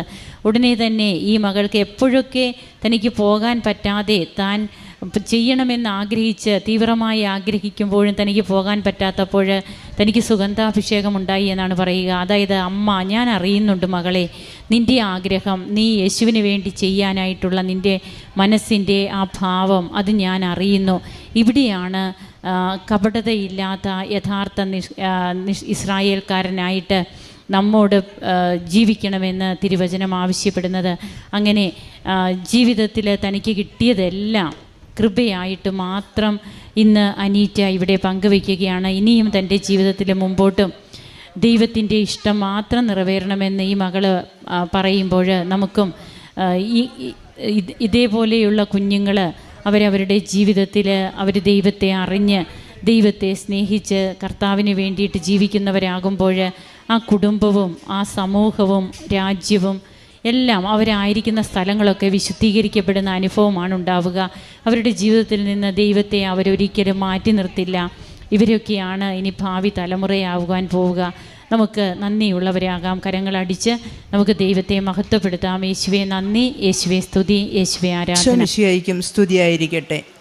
ഈ പുണ്യഭൂമിയിൽ വന്ന് ഒരു സാക്ഷ്യം പറയാൻ എന്നെയും എൻ്റെ മകളെ അനുവദിച്ചതിന് പരിശുദ്ധ അമ്മ മാതാവിനും തിരുക്കുമാരനും ആയിരം ആയിരം നന്ദി പറയുന്നു. എൻ്റെ പേര് വിൻസി ഫ്രാൻസിസ്. ഞാൻ എറണാകുളം ജില്ലയിൽ പുത്തൻവേലിക്കരയിൽ സെൻറ്റ് പോൾസ് ഇടവകയിൽ നിന്നും വരുന്നു. ഞാൻ 2018 സെപ്റ്റംബർ 28 കൃപാസനത്തിൽ വന്ന് ഉടമ്പടി എടുക്കുന്നത്. ഇതെൻ്റെ മകൾ, എൻ്റെ മൂത്ത മകളാണ്. മകൾക്ക് വേണ്ടി തന്നെയാണ് ഞാനിവിടെ വന്ന് ഉടമ്പടിയിൽ പ്രാർത്ഥിച്ചതും നിയോഗങ്ങൾ വെച്ചതും. എൻ്റെ മകൾ ഒരു നേഴ്സാണ്. നഴ്സിംഗ് കഴിഞ്ഞ് എക്സ്പീരിയൻസ് എടുത്തപ്പോൾ പല വിദേശ ഇൻ്റർവ്യൂകളിലും പങ്കെടുത്ത് കിട്ടാതെ വന്നപ്പോഴാണ് ഞാൻ ആ സങ്കടവുമായിട്ടാണ് കൃപാസനത്തിൽ വന്ന് ഉടമ്പടി എടുത്തതും നിയോഗം വെച്ചതും. ഉടമ്പടി എടുത്ത് സെപ്റ്റംബറിലായിരുന്നപ്പോൾ ഒക്ടോബറിൽ ഇടവകയിൽ നടന്ന പരിശുദ്ധ അമ്മ മാതാവിൻ്റെ ജപമാലയിലും റാലിയിലും പങ്കെടുക്കാൻ മോളെ ഞാൻ മുംബൈയിലാണ് വർക്ക് ചെയ്തിരുന്നത്. അവിടെ നിന്ന് നാട്ടിലേക്ക് വിളിച്ചു വരുത്തി. ആ സമയത്താണ് മോളുടെ സർട്ടിഫിക്കറ്റ് കോളേജിൽ നിന്ന് അയച്ചിട്ട് അത് ഞങ്ങൾക്ക് കിട്ടാതെ പോയ വിവരം ഞങ്ങൾ അറിഞ്ഞത്. അതിനെക്കുറിച്ച് അന്വേഷിച്ചപ്പോൾ പ്രളയത്തിൻ്റെ ഓഗസ്റ്റ് 16 ഞങ്ങളുടെ അടുത്തുള്ള DTDC സെൻറ്ററിൽ അതെത്തിയതെന്ന് അറിയാൻ സാധിച്ചു. അവിടെ ചെന്ന് അന്വേഷിച്ചപ്പോൾ അവർ പറഞ്ഞു, ആ ദിവസങ്ങളിൽ വന്ന പലതും ഞങ്ങൾക്ക് നഷ്ടപ്പെട്ടു പോയി. ഞങ്ങളുടെ ഈ കടയിൽ വെള്ളം കയറിയത് മൂലം അന്നത്തെ പല കാര്യങ്ങളും ഞങ്ങൾക്ക് നഷ്ടപ്പെട്ടു പോയി. ഇനി നിങ്ങളത് അന്വേഷിക്കേണ്ട, നിങ്ങളിനി അടുത്ത മാർഗം തിരഞ്ഞോളാൻ പറഞ്ഞു. അങ്ങനെ വളരെ വിഷമത്തോടു കൂടിയാണ് ഞങ്ങൾ അന്ന് ആ ജപമാല റാലിയിൽ പങ്കെടുത്ത് സങ്കടപ്പെട്ട് മുട്ടിപ്പായി ഞാനും എൻ്റെ മകളും കൂടി ഈ സർട്ടിഫിക്കറ്റിന് വേണ്ടി പ്രാർത്ഥിച്ചു. വളരെ അത്ഭുതമെന്ന് പറയട്ടെ, പിറ്റേ ദിവസം മോള് തിരിച്ചു പോകുന്നതിന് 1 മണിക്കൂർ മുമ്പ് ആ DTDC ഓഫീസിൽ നിന്ന് വിളിച്ചുകൊണ്ട് മോളുടെ സർട്ടിഫിക്കറ്റ് ലഭിച്ചതായി ഞങ്ങളെ അറിയിച്ചു. അത് വളരെ അത്ഭുതം തന്നെയായിരുന്നു. ഉടമ്പടി നിയോഗത്തിൽ വച്ചതായിരുന്നില്ല എങ്കിലും ആ ഒരു അത്ഭുതമാണ്, മാതാവിൻ്റെ സാന്നിധ്യം ഞങ്ങൾക്ക് ആദ്യം അറിയിച്ചു തന്ന അത്ഭുതം. അത് കിട്ടിയത് പ്രളയത്തിൽ വളരെയധികം സാധനങ്ങൾ കെട്ടി ചാക്കുകെട്ടിലാക്കി ഇട്ടിരുന്ന സ്ഥലത്ത് നിന്ന് കിട്ടിയെന്നാണ് പിന്നീട് അവരത് പറഞ്ഞത്. ആ സർട്ടിഫിക്കറ്റും മോള് പോയപ്പോൾ ഞാൻ കാശ് രൂപവും ഉപ്പും എല്ലാം കൊടുത്തയച്ചിരുന്നു. ഇനിയുള്ള ഇൻ്റർവ്യൂകളിലൊക്കെ മോള് ഇത് ഉപയോഗിച്ചിട്ട് വേണം പോകുവാനും അവിടെ കാശ് രൂപവും കൊണ്ടുപോകണമെന്ന് പറഞ്ഞാണ് അവളെ അയച്ചത്. അങ്ങനെ ഉടമ്പടിയിൽ തുടർന്ന് ഞാൻ പ്രാർത്ഥിച്ചുകൊണ്ടേയിരുന്നു. ഞാൻ എന്നെ തന്നെ മാറ്റി ദൈവത്തിരുസന്നിധിയിൽ മുട്ടിപ്പായി പ്രാർത്ഥിച്ചു. അന്ന് ഉടമ്പടി ധ്യാനങ്ങളൊക്കെ അച്ഛൻ ഇവിടെ വന്നാണ് നമ്മൾ കൂടിയിരുന്നത്. ഓരോ മാസവും അച്ഛൻ്റെ ഓരോ ഉടമ്പടി ധ്യാനത്തിൽ പങ്കെടുക്കാൻ അതിയായ താല്പര്യത്തോടും ആഗ്രഹത്തോടും കൂടെ വരികയും വചനങ്ങളെല്ലാം എഴുതിക്കൊണ്ടുപോയി അതെല്ലാം ബുക്കിൽ എഴുതി വെച്ച് ആ വചനങ്ങൾ പറഞ്ഞ് പിറ്റേ മാസം വരെ ഞാൻ പ്രാർത്ഥിക്കുവാൻ തുടങ്ങി. അങ്ങനെ 3 മാസം കഴിഞ്ഞ് ഞാൻ എൻ്റെ ഉടമ്പടി പുതുക്കി കഴിഞ്ഞപ്പോൾ ആ ജനുവരി മാസത്തിൽ തന്നെ മോൾക്ക് ഒരു സൗദി MOU ഇൻ്റർവ്യൂവിൽ പങ്കെടുക്കാൻ സാധിക്കുകയും അതിൽ സെലക്ഷൻ കിട്ടി. അവൾക്ക് 1 വർഷത്തിനുള്ളിൽ, ഞാൻ ഉടമ്പടി എടുത്ത പിറ്റേ വർഷം സെപ്റ്റംബർ 28 എൻ്റെ മോൾക്ക് വിദേശ സാലറി ലഭിക്കുകയുണ്ടായി. പിന്നീട് എൻ്റെ രണ്ടാമത്തെ നിയോഗം എൻ്റെ മോളുടെ വിവാഹത്തെക്കുറിച്ച് തന്നെയായിരുന്നു. വിവാഹത്തിനായി ഞാൻ ഉടമ്പടിയിൽ വെച്ച് പ്രാർത്ഥിച്ചിരുന്നു. തുടർന്ന് കോവിഡ് സമയങ്ങളിലൊക്കെ കൃപാസനത്തിലേക്ക് വരാൻ സാധിക്കുകയോ ഉടമ്പടി പുതുക്കാൻ പറ്റുകയോ എനിക്ക് സാധിച്ചിരുന്നില്ല എങ്കിലും ഞാൻ വീട്ടിലിരുന്ന് മാതാവിൻ്റെ പ്രത്യക്ഷീകരണ പ്രാർത്ഥനയും മറിയത്തിൻ്റെ സ്തോത്രഗീതവും സ്ഥിരമായി ചൊല്ലി പ്രാർത്ഥിക്കാൻ തുടങ്ങി. അങ്ങനെ മോളുടെ വിവാഹകാര്യത്തിന് വേണ്ടി മാട്രിമോണിയിലിട്ടു. USA-യിൽ നിന്ന് ഒരു നല്ല കുടുംബവുമായി, ഒരുപാട് കല്യാണ കാര്യങ്ങളെല്ലാം വന്നെങ്കിലും USA-യിൽ നിന്നൊരു നല്ല കുടുംബവുമായി മോളുടെ വിവാഹം ആദ്യ ലീവിൽ തന്നെ വന്ന് ഭംഗിയായി നടത്തുവാനും സാധിച്ചു. ആദ്യമേ തന്നെ പരിശുദ്ധ അമ്മയ്ക്കും തിരുക്കുമാരനും 1000 നന്ദി പറയുന്നു. എൻ്റെ പേര് ഫ്യൂഷ. അമ്മ പറഞ്ഞതുപോലെ എൻ്റെ വിവാഹം 2021 നടന്നത്. വിവാഹശേഷം ഞാൻ സൗദിയിൽ തന്നെ 1 വർഷത്തോളം ഞാൻ കണ്ടിന്യൂ ചെയ്തു. അപ്പോൾ ഞാൻ സൗദിയിലേക്ക് തിരിച്ചുപോയി, എൻ്റെ ഹസ്ബൻഡ് US-ലേക്കും തിരിച്ചുപോയി. കല്യാണം കഴിഞ്ഞ സമയത്ത് ഒരു 8-9 മാസത്തോളമാണ് US പ്രോസസ്സ് ഉണ്ടാവുകയുള്ളൂ. അത് കഴിഞ്ഞ് US-ലേക്ക് പോകാൻ പറ്റും, വിസയുടെ കാര്യങ്ങളെല്ലാം നടക്കുമെന്നായിരുന്നു ഉറപ്പ് പറഞ്ഞിരുന്നത്. ഞാൻ സൗദിയിലാണ് പിന്നെ 1 വർഷത്തോളം വർക്ക് ചെയ്തത്. ഇത്രയും ഗ്യാപ്പ് ഉള്ളതിനാൽ ഞങ്ങൾ US-ൻ്റെ എല്ലാ പേപ്പർ പ്രോസസ്സുകളും ഞങ്ങൾ സൗദി US കൗൺസിലേറ്റിലാണ് ആരംഭിച്ചത്. ഇന്ത്യയിൽ ഇനി സ്റ്റാർട്ട് ചെയ്തിട്ട് ഡിലേ വരണ്ടല്ലോ എന്നോർത്താണ് ഞങ്ങൾ സൗദിയിൽ ആരംഭിച്ചത്. 1 വർഷത്തോളമായി ഞങ്ങൾ എല്ലാ US-ൻ്റെ എല്ലാ പേപ്പറുകളും, അവർക്ക് ആവശ്യമുള്ള പേപ്പറുകളും എല്ലാവരും ഞങ്ങൾ അപ്ലോഡ് ചെയ്ത് കൊടുക്കുമായിരുന്നു. 1 വർഷത്തിന് ശേഷവും ഒരു മെയിലും വരാണ്ടായി. 1.5 വർഷത്തോളമായി, 1.5 വർഷം ആവാറായപ്പോൾക്കും എനിക്ക് അവിടെ നിന്ന് എൻ്റെ കോൺട്രാക്റ്റ് അവസാനിച്ച് റെസിഗ്നേഷൻ ചെയ്യേണ്ട സമയമായിരുന്നു. ഞാൻ റെസിഗ്നേഷന് കൊടുക്കുന്ന സമയത്ത് എനിക്ക് ഇൻ്റർവ്യൂ ഡേറ്റ് വരുമെന്നുള്ള ഒരു മെയിൽ US കൗൺസിലേറ്റിൽ നിന്ന് വന്നു സൗദിയിൽ വെച്ച്. ഞാൻ റെസിഗ്നേഷൻ കൊടുത്ത് ഞാൻ ശക്തമായ അമ്മ മാതാവിനോട് പ്രാർത്ഥിച്ചു കൊണ്ടിരുന്നു US-ലെ ഇൻ്റർവ്യൂ ഡേറ്റ് കിട്ടുന്നതിനായി സൗദിയിൽ വെച്ച് തന്നെ. പക്ഷേ എൻ്റെ റെസിഗ്നേഷൻ ഡേറ്റ് കഴിഞ്ഞ് ഞാനൊരു 45-50 ദിവസത്തോളം ഞാൻ സൗദിയിൽ ഹോസ്റ്റലിൽ വെറുതെ ഇരുന്നു. എങ്കിലും ഈ ഇൻ്റർവ്യൂ ഡേറ്റ് കാത്ത് ഞാൻ ഇരുന്നെങ്കിലും എനിക്ക് ഇൻ്റർവ്യൂ ഡേറ്റ് സൗദിയിൽ കിട്ടിയില്ല. എനിക്ക് പിന്നെ തുടരാനും സാധിച്ചില്ല സൗദിയിൽ, കാരണം റെസിഗ്നേഷൻ ഡേറ്റ്സ് കഴിഞ്ഞു പോയിരുന്നു. ഞാനപ്പോൾ സൗദിയിൽ നിന്ന് നാട്ടിലേക്ക് വളരെ വിഷമത്തിലായിരുന്നു. എനിക്ക് ഇൻ്റർവ്യൂ കിട്ടിയില്ല, ഇനി പേപ്പറുകളെല്ലാം മാറ്റി കൊടുക്കണം. വളരെ വിഷമത്തിൽ ഞാൻ നാട്ടിലേക്ക് വന്നു. നാട്ടിൽ വന്നതിന് ശേഷം പിന്നെ സൗദി US കൗൺസിലേറ്റിൽ നിന്ന് ഇത് മുംബൈ US കൗൺസിലേറ്റിലേക്ക് നമ്മൾ മാറ്റി കൊടുക്കണം എൻ്റെ പേപ്പറുകളെല്ലാവരും. അങ്ങനെ മാറ്റി കൊടുക്കാനുള്ള ആപ്ലിക്കേഷൻസ് എല്ലാം ഞങ്ങൾ എംബസിക്ക് അയച്ചു. ഞാൻ ജൂലൈയിൽ നാട്ടിൽ വന്നു. ഓഗസ്റ്റ് സെപ്റ്റംബർ ഒക്കെ ആയിട്ടും ഒരു ഡീറ്റെയിൽസും ഇല്ല. നമുക്കൊന്നും അന്വേഷിക്കാൻ പറ്റില്ല. US കൗൺസിലേറ്റ് എന്ത് മെയിൽ എടുക്കുന്നോ അത് മാത്രമേ നമുക്ക് ഒരു പ്രൂഫായിട്ട് കാണാൻ പറ്റത്തുള്ളൂ. സെപ്റ്റംബർ ആയിട്ടും ഒന്നും വരുന്നില്ല. ഒരു പേപ്പർ മാറി വന്നെന്നോ ഇൻ്റർവ്യൂ ഡേറ്റ്സോ ഒന്നും വരാതായപ്പോൾ അമ്മ അപ്പോഴും ശക്തമായി ഉടമ്പടി എടുത്ത് പ്രാർത്ഥിച്ചുകൊണ്ടിരുന്നു. എൻ്റെ വിഷമവും കണ്ടപ്പോൾ അമ്മ പറഞ്ഞു, എന്നാൽ മോളും എൻ്റെ കൂടെ അമ്മ മാധവൻ്റെ സന്നിധിയിൽ വന്ന് ഉടമ്പടി എടുത്ത് നമുക്ക് ഒരുമിച്ച് പ്രാർത്ഥിക്കാം എന്ന് പറഞ്ഞു. ഞാൻ 2022 സെപ്റ്റംബർ 29 ഞാൻ ഈ തിരുസന്നിധിയിൽ വന്ന് ഉടമ്പടി എടുക്കുന്നത്. ഉടമ്പടി എടുത്തതിന് ശേഷം ഞാൻ ശക്തമായി പ്രാർത്ഥിച്ചു. ഞാനും അമ്മയും ഒരുമിച്ച് പ്രാർത്ഥന ആരംഭിച്ചു. സെപ്റ്റംബർ 29 ഞാൻ ഉടമ്പടി എടുത്തു. ഒക്ടോബർ 2-ാം ആഴ്ച ആയപ്പോൾക്കും എനിക്കൊരു ഇമെയിൽ വന്നു. എൻ്റെ സൗദി എംബസിയിൽ നിന്ന് US കൗൺസിലേറ്റിൽ നിന്ന് ബോംബെ കൗൺസിലേറ്റിലേക്ക് എൻ്റെ പേപ്പറുകളെല്ലാം മാറി വന്നെന്നുള്ള US കൗൺസിലേറ്റിൻ്റെ ഇമെയിൽ എനിക്ക് ലഭിച്ചു. അതായിരുന്നു എൻ്റെ ഉടമ്പടിയിലെ ആദ്യ നിയോഗം. അതായിരുന്നു എൻ്റെ ജീവിതത്തിൽ സംഭവിച്ച ആദ്യത്തെ ഒരു അത്ഭുതവും. അപ്പോൾ എനിക്ക് അമ്മ മാതാവിനോടുള്ള വിശ്വാസം കൂടുകയും ഞങ്ങൾ ശക്തവും തീക്ഷ്ണവുമായി പ്രാർത്ഥിക്കാനും ആരംഭിച്ചു. US കൗൺസിലിൻ്റെ പേപ്പർ മാറി വന്നെങ്കിലും കേൾക്കുന്നവരെല്ലാവരും പറഞ്ഞു, പേപ്പർ മാറി വന്നെങ്കിലും നമുക്ക് ഇൻ്റർവ്യൂ ഡേറ്റ് കിട്ടാൻ ഇനിയും ഒത്തിരി താമസിക്കും. കാരണം എൻ്റെ പേപ്പർ ഓൾറെഡി സൗദിയിൽ ഹാഫ് പ്രോസസ്സിലായിരുന്നു. 1 വർഷത്തോളം പ്രോസസ്സ് ചെയ്തു. പിന്നെ അത് ബോംബെയിലേക്ക് വന്നു കഴിയുമ്പോൾ നിൻ്റെ പേപ്പർ ഒത്തിരി താഴെ പോകും. ഇനി എല്ലാവരുടെയും നിനക്ക് മുമ്പുള്ള എല്ലാവരുടെയും കഴിഞ്ഞിട്ടേ നിനക്ക് ഇൻ്റർവ്യൂ കിട്ടൂ. 1 വർഷം 1.5 വർഷം പ്രതീക്ഷിച്ചേ വേണ്ടൂ എന്നെല്ലാവരും പറഞ്ഞു. വളരെ സങ്കടമായിരുന്നു. ഞാനും അമ്മയും ഈ കാര്യങ്ങളെല്ലാം പറഞ്ഞ് തീക്ഷ്ണമായി പ്രാർത്ഥിച്ചുകൊണ്ടിരുന്നു. എൻ്റെ രണ്ടാമത്തെ നിയോഗമായിരുന്നു എൻ്റെ ഈ വിസ എനിക്ക് വിസയിലെ ഇൻ്റർവ്യൂ ഡേറ്റ് കിട്ടുന്നതായിരുന്നു എൻ്റെ രണ്ടാമത്തെ നിയോഗമായി ഞാൻ വെച്ചിരുന്നത്. ഞങ്ങൾ ശക്തമായി പ്രാർത്ഥിച്ചുകൊണ്ടിരുന്നു. അമ്മയും ഞാനുമായി പത്രങ്ങളെല്ലാം, കൃപാസനത്തിലെ അമ്മ മാതാവിൻ്റെ പത്രമെല്ലാം ഞങ്ങൾ തിരക്കുള്ള സ്ഥലങ്ങളിൽ എല്ലായിടത്തും പോയി അമ്മ മാതാവിനെ എല്ലാവരോടും പറഞ്ഞ് അറിയിച്ച് ഞങ്ങൾ പത്രം വിതരണം ചെയ്യുമായിരുന്നു. അനാഥാലയങ്ങളിലെല്ലാം പോയി ഞങ്ങൾ പൈസ കൊടുക്കുകയും അവർക്ക് ഭക്ഷണത്തിനുള്ള പൈസയെല്ലാം ഞങ്ങൾ കൊടുക്കുമായിരുന്നു. തുടർന്ന് പള്ളിയിൽ പോയി എല്ലാ ദിവസവും ഞങ്ങൾ കുർബാനയെ സംബന്ധിച്ച് പ്രാർത്ഥിക്കുമായിരുന്നു. തുടർന്ന് ഞങ്ങൾ എല്ലാവരും പറഞ്ഞു ഇൻ്റർവ്യൂ ഡേറ്റ് വരാൻ ഒത്തിരി ഡിലേ ആവുമെന്ന് പറഞ്ഞപ്പോൾ ഞാൻ വീണ്ടും ഉടമ്പയിൽ വെച്ച എൻ്റെ അടുത്ത കാര്യം എൻ്റെ നേഴ്സിങ്ങിൻ്റെ US വർക്ക് ചെയ്യാനുള്ള എനിക്ക് ലൈസൻസ് കിട്ടുന്നതിനാണ്. NCLEX ആറാണ് പാസ്സാവുന്നതായിരുന്നു. എല്ലാവർക്കും അറിയാം NCLEX ആറാണ് വളരെ ബുദ്ധിമുട്ടുള്ള ഒരു എക്സാമാണ്. ഞാനപ്പോൾ കഴിഞ്ഞുണ്ടായിരുന്ന എൻ്റെ US കൗൺസിലായിട്ട് ഇങ്ങനെ പേപ്പർ മാറുമെന്നതിന് ശേഷം ഞാൻ എൻ്റെ എക്സാമിന് വേണ്ടി NCLEX ആറ് എക്സാമിന് വേണ്ടി പ്രിപ്പയർ ചെയ്തു. ഒത്തിരി പഠിച്ചു, തീക്ഷ്ണമായി പ്രാർത്ഥിച്ചു. ഞാൻ ജനുവരി 4 പൂനെയിൽ ഒരു എക്സാമിന് വേണ്ടി ഒരു ഡേറ്റ് എടുക്കുകയും സെൻറ്റർ സെലക്ട് ചെയ്യുകയും ചെയ്തു. അപ്പോൾ ഞാൻ 2022 ഡിസംബർ 30 ഞാൻ വന്ന് ഉടമ്പടി പുതുക്കുകയും പരീക്ഷയ്ക്ക് പോകുന്നതിന് മുന്നേ ഞാൻ കൃപാസനം ജോസഫ് അച്ഛനെ കാണാൻ വേണ്ടിയിട്ട് ഞാൻ ഇവിടെ വരികയും ചെയ്തു. പക്ഷേ അന്ന് അച്ഛന് സുഖമില്ലായിരുന്നതിനാൽ എനിക്ക് അച്ഛനെ കാണാൻ സാധിച്ചില്ല.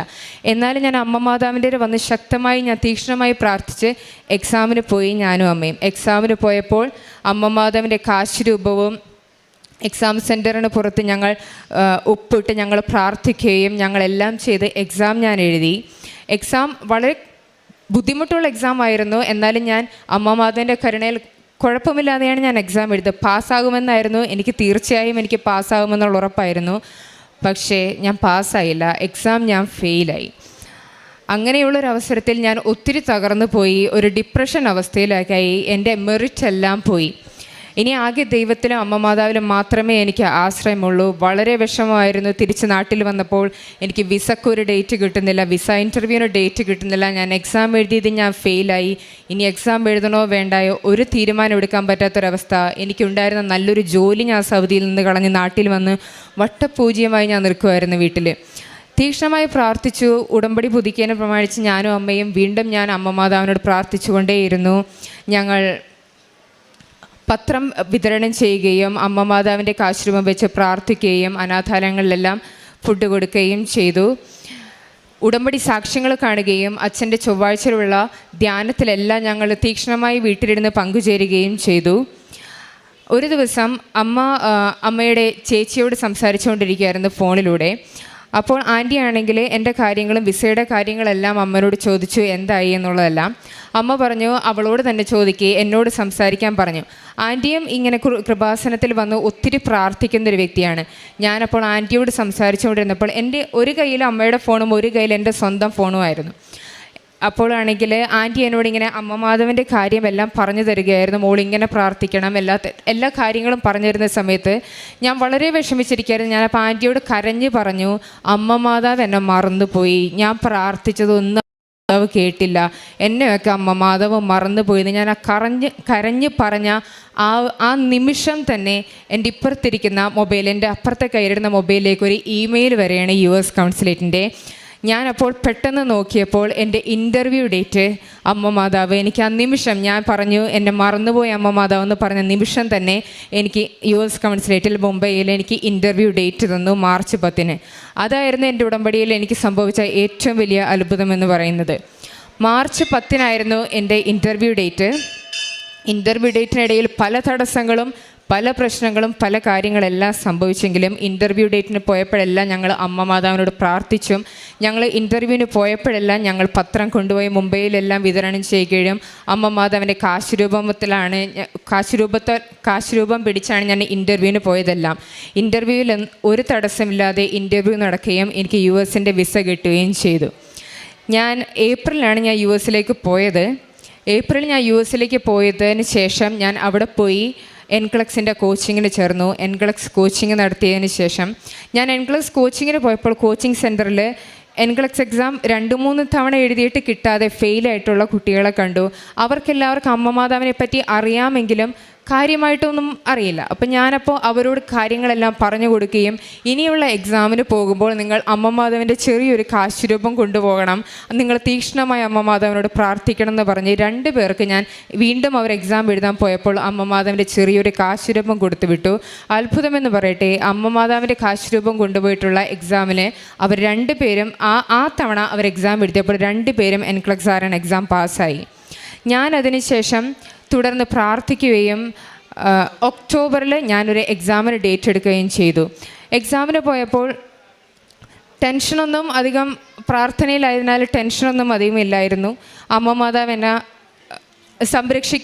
സംരക്ഷിക്കുമെന്നുള്ള വിശ്വാസത്തിൽ ഞാൻ എക്സാമിന് പോയി. ഒക്ടോബറിൽ ഞാൻ പരീക്ഷ എഴുതി. അത്ഭുതമെന്ന് പറയട്ടെ, US വെച്ച് എഴുതിയ NCLEX എക്സാമിൽ ആദ്യത്തെ അറ്റംപ്റ്റിൽ തന്നെ ഞാൻ എക്സാം പാസ്സായി.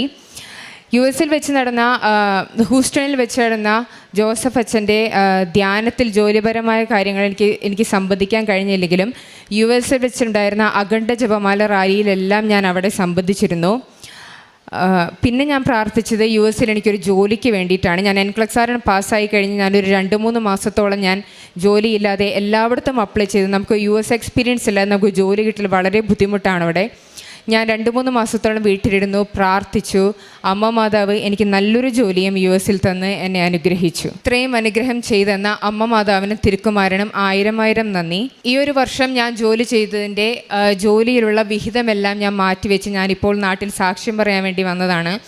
സാക്ഷ്യത്തിന് വന്നപ്പോൾ ഞാൻ വിഹിതമെല്ലാം കൊണ്ടുവന്ന് നാട്ടിലുള്ള അർഹതയുള്ള എല്ലാ രോഗികൾക്കും എല്ലാവർക്കും ഞാൻ വിദ്യാർത്ഥികൾക്കും രോഗത്താൽ ബാധിതരായിട്ടുള്ളവർക്ക് എല്ലാവർക്കും ഞാൻ ധനസഹായം ചെയ്തു. പിന്നെ ഞങ്ങൾ അനാഥാലയങ്ങളിൽ പോയി ഭക്ഷണം കൊടുക്കുകയും പത്രപ്രവർത്തനങ്ങളും പത്രവിതരണവും എല്ലാം ചെയ്തു. പുസ്തകം 1-ാം അധ്യായം 9-ാം തിരുവചനം അരുളി ചെയ്യുന്നു, ശക്തനും ധീരനുമായിരിക്കണമെന്നും ഭയപ്പെടുകയോ പരിഭ്രമിക്കുകയോ ചെയ്യരുതെന്നും നിന്നോട് ഞാൻ കൽപ്പിച്ചിട്ടില്ലയോ. ഇത് ജോഷുവയുടെ പുസ്തകത്തിൽ ദൈവം അരുളി ചെയ്യുന്ന ഈ വചനങ്ങൾ നമുക്ക് വേണ്ടിയിട്ടാണ് എന്നുള്ളതാണ് ഇന്ന് ഉടമ്പടി അനുഭവ സാക്ഷ്യങ്ങൾ പങ്കുവയ്ക്കുമ്പോൾ ആ ഓരോ അനുഭവ സാക്ഷ്യങ്ങളിലൂടെയും കടന്നു പോകുന്ന മക്കളുടെ ജീവിത അനുഭവങ്ങളിൽ നിന്ന് നാം മനസ്സിലാക്കിയെടുക്കുക. അങ്ങനെ ഭയപ്പെടുകയോ പരിഭ്രമിക്കുകയോ ചെയ്യേണ്ട, ശക്തനും ധീരനുമായിരിക്കുവാനായിട്ട് ഓരോ മക്കളെയും ദൈവം ക്ഷണിക്കുന്ന ഉടമ്പടി അനുഭവങ്ങൾ ഉടമ്പടി പ്രാർത്ഥനയിൽ മാത്രമല്ല, അത് കാരുണ്യ പ്രവർത്തനങ്ങൾ, പ്രേക്ഷിത പ്രവർത്തനമൊക്കെ ആയിട്ട് ജീവിതത്തിലേക്ക് മാറുമ്പോഴാണ്, ജീവിത ശൈലി മാറുമ്പോഴാണ് ഇവിടെ കൃപകൾ വർഷിക്കപ്പെടുന്നത്. അങ്ങനെ തൻ്റെ പ്രളയത്തിൽ നഷ്ടപ്പെട്ട ഡിഗ്രി സർട്ടിഫിക്കറ്റ് തിരിച്ചു കിട്ടുന്നത് തുടങ്ങി NCLEX എക്സാം US അത് പാസ്സായി തൻ്റെ ജോലിയും ഒരു നല്ല ജോലി ഉണ്ടായിരുന്ന മകള് സൗദിയിൽ നിന്ന് അത് റെസിഗ്നേഷൻ കൊടുത്ത് പിന്നീട് തനിക്ക് 1 വർഷത്തോളമായിട്ട് ജോലിയില്ല, തനിക്ക് ഉണ്ടായിരുന്നത് നഷ്ടപ്പെട്ടു, -0 എന്ന് തന്നെ പറയാം. ഈ ഒരു അവസ്ഥയിലേക്ക് വരുന്നതും അവിടെ നിന്ന് എങ്ങനെയാണ് ഉടമ്പടി ഒരു ഫിനിക്സ് പക്ഷിയെപ്പോലെ ഓരോ മക്കളെയും, അതായത് ജീവിതത്തിൽ തകർന്നു നിൽക്കുന്ന നമ്മെ ഓരോരുത്തരെയും എങ്ങനെയാണ് ഉടമ്പടി ഉയിർപ്പിക്കുന്നത് എന്നുള്ളതാണ്. അതിന് ക്രിസ്തുവാകുന്ന ഉയിർത്തെഴുന്നേറ്റ കർത്താവിനെ ഹൃദയത്തിൽ സ്വീകരിച്ചുകൊണ്ട് കർത്താവിന് വേണ്ടിയിട്ട് നാം ജീവിക്കുന്നവരാകുമ്പോഴാണ് അവൻ പറയുന്നത് പോലെ ചെയ്യുക. ഈ ഒരു കാര്യമുണ്ടെങ്കിൽ മാത്രമേ നമ്മുടെ ജീവിതത്തിൽ നമുക്ക് വ്യത്യാസം വരുത്തി നമ്മുടെ ജീവിത രീതിയിൽ മാറ്റം വരുത്തുമ്പോഴാണ് ഇവിടെ കൃപകൾ വർഷിക്കപ്പെടുക. ഇവിടെ അത്ഭുതങ്ങളൊന്നും നടക്കുന്നില്ല. അത്ഭുതങ്ങളെന്ന് നാം പറയുമ്പോഴും അത് നമ്മുടെ ജീവിതത്തിൽ വരുന്ന മാറ്റങ്ങളാണ്. അമ്മ ഉടമ്പടി എടുത്തു, അമ്മ മകളെയും കൂട്ടി പ്രാർത്ഥിക്കുന്നു, പിന്നീട് ആ മകൾ തന്നെ വന്ന് ഉടമ്പടി എടുത്ത് ഉടമ്പടി ജീവിതത്തിലെ പ്രേക്ഷിത പ്രവർത്തനത്തിന് 75% വാല്യൂ ബഹുമാനപ്പെട്ട VP ജോസഫ് അച്ഛൻ നൽകിയിരിക്കുക. അതായത് അത് അത്രയേറെ വിഷമം പിടിച്ച കാര്യം തന്നെയാണ്. കൃപാസന പത്രം എല്ലാവർക്കും കൊടുക്കുക അത് ഈസി അല്ല, നമുക്കറിയാം, അത് നാം ചെയ്തുകൊണ്ടിരിക്കുന്ന കാര്യമാണ്.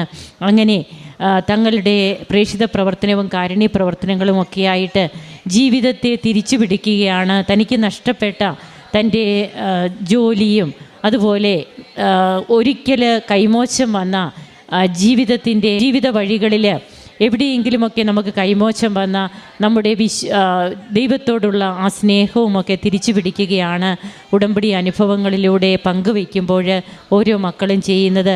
നമുക്ക് കരങ്ങളടിച്ച് ഈ കുടുംബത്തെ സമർപ്പിച്ച് ദൈവം ഇവർക്ക് നൽകിയ എല്ലാ കൃപകൾക്കും ഈശോയ്ക്കും അമ്മയ്ക്കും നന്ദി പറയാം. ദൈവത്തെ അപ്പച്ചനും അമ്മ മാതാവിനും 1000 നന്ദി.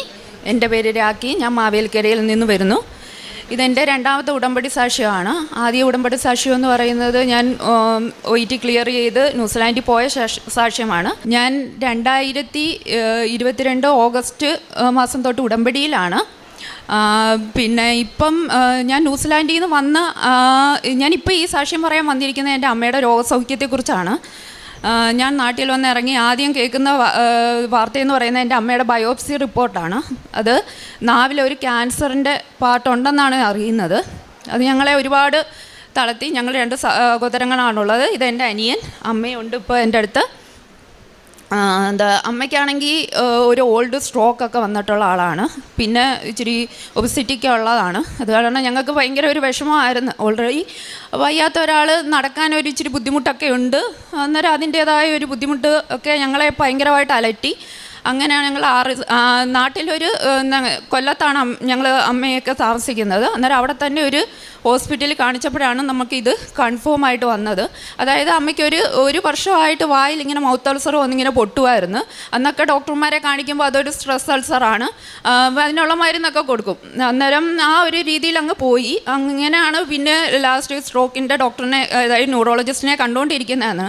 അന്നേരം ഡോക്ടർ പറഞ്ഞു എന്തായാലും ഇത് വെച്ചുകൊണ്ടിരിക്കേണ്ട, ഒരു മുറിവ് മാത്രമാണ് ഉറങ്ങാത്തത്. അങ്ങനെ ഡോക്ടർ പറഞ്ഞു ഇത് വെച്ചുകൊണ്ടിരിക്കേണ്ട, കൊണ്ടുപോയി കാണിക്കാൻ പറഞ്ഞു. അങ്ങനെ ഒരു ദന്തിസ്റ്റിനെ കാണിച്ചു. ദന്തിസ്റ്റ് അങ്ങനെ അത് ബയോപ്സിക്ക് എടുക്കാൻ ആദ്യം ഡോക്ടർ പറഞ്ഞു അത് ആ പല്ല് കൊണ്ട് മുറിയുന്നതാണെന്ന് തോന്നുന്നു, അത് എടുക്കേണ്ട കാര്യമില്ല എന്ന് പറഞ്ഞു. അതായത് ആദ്യം കൊണ്ട് കാണിച്ചപ്പോൾ ഒരുമാതിരി ഇരുന്നാൽ പിന്നെ അതായത് ഈ ബ്ലഡ് അലിയാനുള്ള മരുന്നൊക്കെ കഴിക്കുന്നത് അതൊക്കെ നിർത്തിയിട്ട് പിന്നെ ചെന്നപ്പോൾ അതൊരുവിധം ഉണങ്ങുന്ന പോലെയൊക്കെ ഒരു തോന്നലുണ്ടായി. ഡോക്ടർ പറഞ്ഞു ഇത് പല്ല് കൊണ്ട് മുറിയുന്നതാണെന്ന് തോന്നുന്നു, നമുക്കത് എടുക്കണ്ടെന്ന് പറഞ്ഞു. എന്നാലും അനിയൻ പറഞ്ഞ് അത് വേണ്ട ഡോക്ടറെ, എന്തായാലും ഒരു ടെൻഷൻ വെച്ചുകൊണ്ടിരിക്കാതെ നമുക്കത് എടുക്കാമെന്ന് പറഞ്ഞു.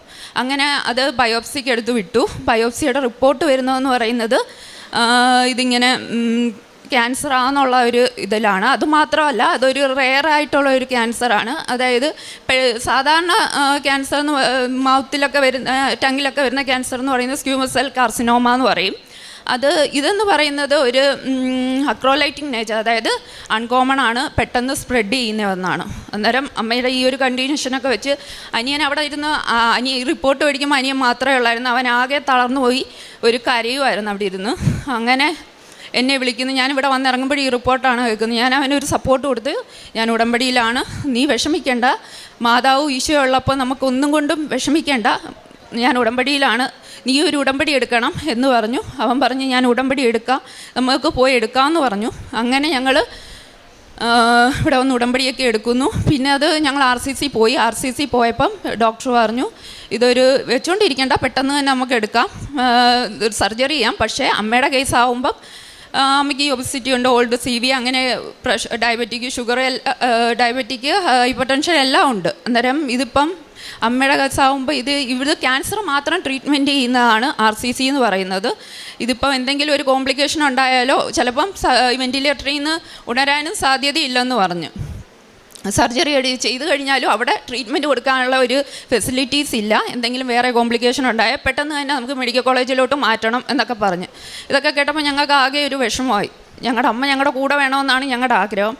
അങ്ങനെ ഞങ്ങൾ ഡോക്ടർ ഗംഗാധരനെ കൊണ്ടുപോയി കാണിച്ചു. അങ്ങനെ ഡോക്ടർ പറഞ്ഞു വെച്ചുകൊണ്ടിരിക്കേണ്ട, പെട്ടെന്ന് തന്നെ സർജറി ചെയ്യണമെന്ന് പറഞ്ഞു. അവിടെ തന്നെ ഡോക്ടർ ട്രീറ്റ്മെൻറ്റ് ചെയ്യുന്നിടത്ത് തന്നെ സർജറി ചെയ്യാൻ നോക്കി. പക്ഷേ എങ്കിലും അവിടെ ഞങ്ങൾക്ക് ഈ ന്യൂസിലാൻഡിൽ പോയതിന് സാമ്പത്തിക ബുദ്ധിമുട്ടുകൾ നിൽക്കുവാണ്. ഞങ്ങൾക്കൊരു ഇൻഷുർ ഉണ്ടായിരുന്നു, ആ ഇൻഷുർ കിട്ടുന്ന ഒരു ഹോസ്പിറ്റലിലേക്ക് ചെയ്യാമെന്ന് വിചാരിച്ചു. അങ്ങനെ അത് ഡോക്ടർ തന്നെ പറഞ്ഞിട്ടാണ് ഞങ്ങൾ കാരിത്താസ് ഹോസ്പിറ്റലിൽ അവിടെ പോയി ചെയ്യാമെന്ന് തീരുമാനിച്ചു. അങ്ങനെ അവിടെ കൊണ്ടുപോയി കാണിച്ചു. അന്ന് ഡോക്ടർ പറഞ്ഞു നിങ്ങൾ ഒന്നും കൊണ്ടും പേടിക്കേണ്ട, അമ്മ ഇങ്ങ് കൊണ്ടുപോരെ. ഇതിനു മുമ്പായിട്ട് ഞങ്ങളിവിടെ 2 പേരും വന്ന് ഉടമ്പടി എടുത്തു. അമ്മയെ കാശരൂപൻ തൊട്ട് അതായത് ഞാൻ എൻ്റെ ഉടമ്പടി ഒന്നും കൂടെ റിന്യൂ ചെയ്തു. അനിയൻ ഉടമ്പടി എടുത്തു പുതിയതായിട്ട്. കാശരൂപൻ തൊട്ട് പ്രാർത്ഥിച്ചു. ഉടമ്പടി നേർച്ച വസ്തുക്കൾ അമ്മയുടെ തൈലം പുരട്ടി പ്രാർത്ഥിക്കും. ഉപ്പ് അമ്മയുടെ വായി കൊടുക്കുമായിരുന്നു. ഞങ്ങൾ ആ ഭാഗത്തെല്ലാം തൈലം തേച്ച് പ്രാർത്ഥിക്കും. അങ്ങനെ ഡോക്ടർ പറഞ്ഞു കൊണ്ടുവരാൻ പറഞ്ഞു. അതൊരു മാതാവ് ഈശോയും പറഞ്ഞ പോലെ എനിക്ക് തോന്നിയത്. മാതാവ് കൂടെ ഉണ്ടായിരുന്നു എന്ന് ഞങ്ങളിപ്പോഴും വിശ്വസിക്കുന്നു. കൊണ്ടുപോരെ, അത് ഞങ്ങൾക്ക് വലിയൊരു ആശ്വാസമായിരുന്നു. അങ്ങനെ അവിടെ കൊണ്ടുപോയി അഡ്മിറ്റായി. പെട്ടെന്ന് തന്നെ അനസ്തേഷ്യയൊക്കെ പെട്ടെന്നായിരുന്നു ക്ലിയറായി. ഞങ്ങൾ വിചാരിച്ചില്ല, കാർഡിയാക്കും ഒക്കെ പെട്ടെന്നായിരുന്നു ക്ലിയറായി. സർജറി തന്നെ പിറ്റേ ദിവസം സർജറി പറഞ്ഞു. അഡ്മിറ്റായതിൻ്റെ പിറ്റേന്ന് തന്നെ സർജറി പറഞ്ഞു. അത് ആദ്യത്തെ കേസായിട്ട് അമ്മയുടെ എടുക്കുകയും ചെയ്തു. സർജറി പോകുന്നതിന് മുമ്പായിട്ട് അമ്മയെ തൊട്ട് പ്രാർത്ഥിച്ച് അമ്മയും ഞങ്ങളുടെ കൂടെ ഇരുന്ന് പ്രാർത്ഥിക്കാൻ തുടങ്ങി. അനിയനും കൂടെ ഇരുന്ന് പ്രാർത്ഥിച്ചു. അങ്ങനെ സർജറി അന്ന് അമ്മ OT കയറ്റുന്നതിന് മുമ്പായിട്ട് ഞാൻ ഇത്ര മാത്രമേ പ്രാർത്ഥിച്ചുള്ളൂ, മാതാവും ഈശോയും കൂടെ പോകണം. പോകുന്നതിന് OT പോകുന്നതിന് മുമ്പായിട്ട് വരെ ഞാൻ ഉടമ്പടി തൈലം അമ്മയുടെ ഉടമ്പടി കാശ് രൂപ അമ്മയുടെ കയ്യിൽ കൊടുത്തിരുന്നു. മാതാവ് ഈശോയും കൂടെ ഉണ്ടായിരുന്നു OT ടേബിളിൽ നിന്ന് ഞാൻ ഉറച്ചു വിശ്വസിക്കുന്നു. സർജറി കഴിഞ്ഞ് അമ്മയെ ICU മാറ്റി, SICU എന്നിട്ട് SICU മാറ്റി. അന്നേരം എനിക്ക് ആകെ ടെൻഷനായിരുന്നു. അവിടെ ഇരുന്ന് കൊന്തയെല്ലി പ്രാർത്ഥിച്ചുകൊണ്ടിരിക്കുമായിരുന്നു പുറത്ത് ഞങ്ങൾ കരഞ്ഞ്. എന്നിട്ട് അവിടെ അമ്മയെ അവിടെ വന്ന് കാണാൻ പിന്നെ വിളിച്ചു. കുറഞ്ഞൊരു 4-5 മണിക്കൂർ കഴിഞ്ഞപ്പോഴാണ് അവൾ വിളിച്ചത് ഒരാൾക്ക് വന്ന് കാണാമെന്ന്. ചെന്ന് കയറിയപ്പോഴത്തേനും അമ്മ റെസ്പോണ്ടൊക്കെ ചെയ്യുന്നുണ്ട്. അത് കേട്ടപ്പോഴേ ഒരു ആശ്വാസമാണ്. അവിടെ ചെന്ന് ഞാൻ പ്രാർത്ഥിച്ചു. പിന്നെ അവിടെ നമുക്ക് ആ ബയോപ്സി ചെയ്യാൻ വേണ്ടി അത് നാക്കിൽ നിന്ന് കട്ട് ചെയ്ത ഭാഗവും ലിംഫ് നോഡ്സ് നെക്കിലെ ഒരു ഡിസെക്ഷൻ ചെയ്ത ഒരു സ്റ്റാൻഡേർഡ് പ്രൊസീജിയറാണ്. ടങ്ങിനൊരു ക്യാൻസർ വന്നാൽ ടങ്ങിൻ്റെ ഒരു ഭാഗവും കട്ട് ചെയ്യും, പിന്നെ നെക്കിലെ ലിംഫ് നോഡ്സും എടുക്കും. അത് അവിടെ ഇരിപ്പുണ്ടായിരുന്നു. എനിക്ക് ആകെ ടെൻഷനായിരുന്നു. കാരണം അമ്മ എപ്പോഴും പറയും ചെവിയുടെ അവിടെ വേദന. അതൊക്കെ ഓർക്കുമ്പോൾ ഞാൻ ഓർക്കും, ഇത് ദൈവമേ ഇത് സ്പ്രെഡായോ, ഇത് സ്റ്റേജ് മാറിക്കാണുമോ, ഇതൊക്കെ ഞങ്ങൾക്കൊരു ടെൻഷനായിരുന്നു. ഞാൻ ആ ഉടമ്പടി തൈലം എൻ്റെ കൈ തൊട്ടുകൊണ്ടാണ് ഞാൻ പോയത്. ഇത് തൊട്ട് ഞാനത് ആ ബയോപ്സി അവർ കാണിച്ച അതിനകത്ത് ഞാൻ തൊട്ട് പ്രാർത്ഥിച്ചു. ടങ്ങിൻ്റെ ഭാഗം, നെക്കിൽ നിന്ന് എടുത്ത ലിംഫ് നോഡ്സ്, ഇതെല്ലാം ഞാൻ തൊട്ട് പ്രാർത്ഥിച്ച് അന്ന് അവിടെ നിന്ന് ഇറങ്ങിയത്. പിന്നെ എനിക്ക് ടെൻഷൻ, അമ്മ സംസാരിക്കാൻ പറ്റുമോ?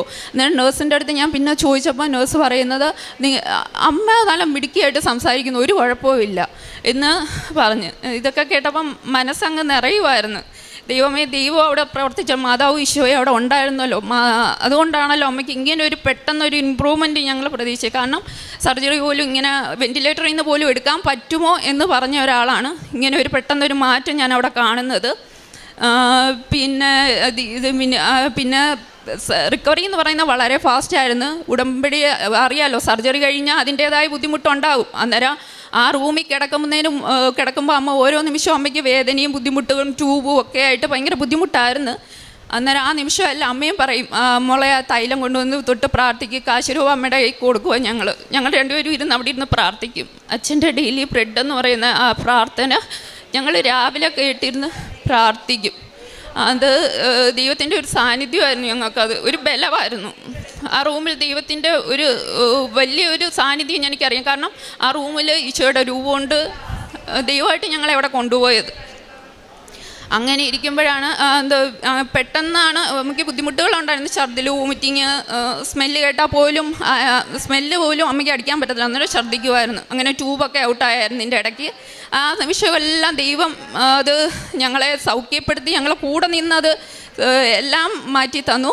അങ്ങനെ സിസ്റ്റർമാർക്ക് തന്നെ ഒരു അതിശയമായിരുന്നു. പെട്ടെന്നായിരുന്നു ഡോക്ടർ ഡിസ്ചാർജ് പറഞ്ഞത്. ഡിസ്ചാർജ് കഴിഞ്ഞ് വീട്ടിൽ വന്നപ്പം ഒരു 2 അന്ന് തന്നെ ഞാൻ നോർമൽ ഡയറ്റ് കൊടുത്തു തുടങ്ങി. കാരണം ഇത് സർജറി കഴിയുന്നവർക്ക് അറിയാം, അരച്ച് ഒക്കെയാണ് ആഹാരം കൊടുക്കുന്നത് വളരെ ഇതായിട്ട്. പക്ഷേ അമ്മയ്ക്ക് ഒരു 2 അന്ന് തൊട്ട് തന്നെ ഞാൻ ഈ ആഹാരങ്ങൾ കൊടുക്കാൻ തുടങ്ങി. അമ്മ അത് ടോളറേറ്റ് ചെയ്യാൻ തുടങ്ങി, ആഹാരം എടുക്കാൻ തുടങ്ങി. ഒരു കുഴപ്പവും ഇല്ലായിരുന്നു. പെട്ടെന്നായിട്ട് റിക്കവറി ആയി. അങ്ങനെ ഒരു 2 ആഴ്ച കഴിഞ്ഞിട്ട് ഞങ്ങൾക്ക് റിവ്യൂ ഉണ്ടായിരുന്നു. അങ്ങനെ അവിടെ ചെന്ന് സ്റ്റാപ്ലറൊക്കെ എടുത്തു. അന്നേരമാണ് റിപ്പോർട്ട്, ബയോപ്സിയുടെ റിപ്പോർട്ട് വരുന്നത്. ഞങ്ങൾക്ക് ഒരേ ഒരു പ്രാർത്ഥനയുള്ളായിരുന്നു, ദൈവമേ എൻ്റെ കണ്ടീഷൻ അത്ര മോശമാണ്, ഒരു കീമോയോ റേഡിയേഷനോ ദൈവമേ അതിന് വഴിയൊരുക്കരുതേ എന്നുള്ളൊരു പ്രാർത്ഥനയായിരുന്നു. അവിടെ ചെന്ന് റിപ്പോർട്ട്, ദൈവമേ മാതാവിനും ഈശോയുടെ ഞങ്ങളുടെ കൂടെ ഒപ്പം കാണണം, കാശുരൂപ മുറുക്കെ പിടിച്ചാണ് ഞങ്ങൾ ആ റിപ്പോർട്ട് അറിയാൻ വേണ്ടി കയറിയത്. അന്നേരം ഡോക്ടർ പറഞ്ഞത്, ഒന്നുകൊണ്ടും പേടിക്കണ്ട, മിടുക്കിയായാലും അമ്മ സ്റ്റേജ് 1 ആണ്, അതായത് ഒന്നുകൊണ്ടും പേടിക്കാൻ, ഇനിയൊരു സ്പ്രെഡ് ചെയ്തിട്ടില്ല. അതുകൊണ്ട് ആ സ്പ്രെഡ് ചെയ്തത് കൂടുതൽ, അതായത് 2 mm വരെ അമ്മയ്ക്ക് അതായിട്ടുള്ളായിരുന്നു.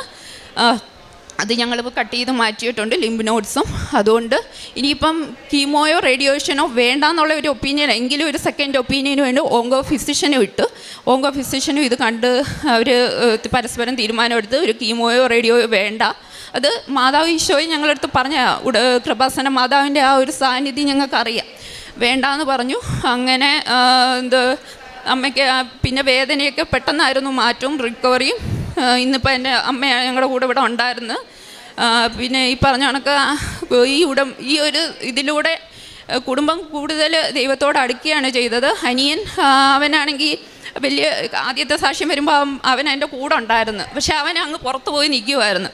സാക്ഷ്യം പറഞ്ഞു, ഞാനിവിടെ സാക്ഷ്യം പറഞ്ഞിട്ട് പോകുമ്പോൾ, പക്ഷേ അവൻ തന്നെ വന്ന് ഉടമ്പടി എടുത്തു, സാക്ഷ്യം പറഞ്ഞു. ഇന്നിപ്പോൾ എൻ്റെ കൂടെ ഈ ആൾക്കാരെ കയറി നിൽക്കുവാണ് അവനും.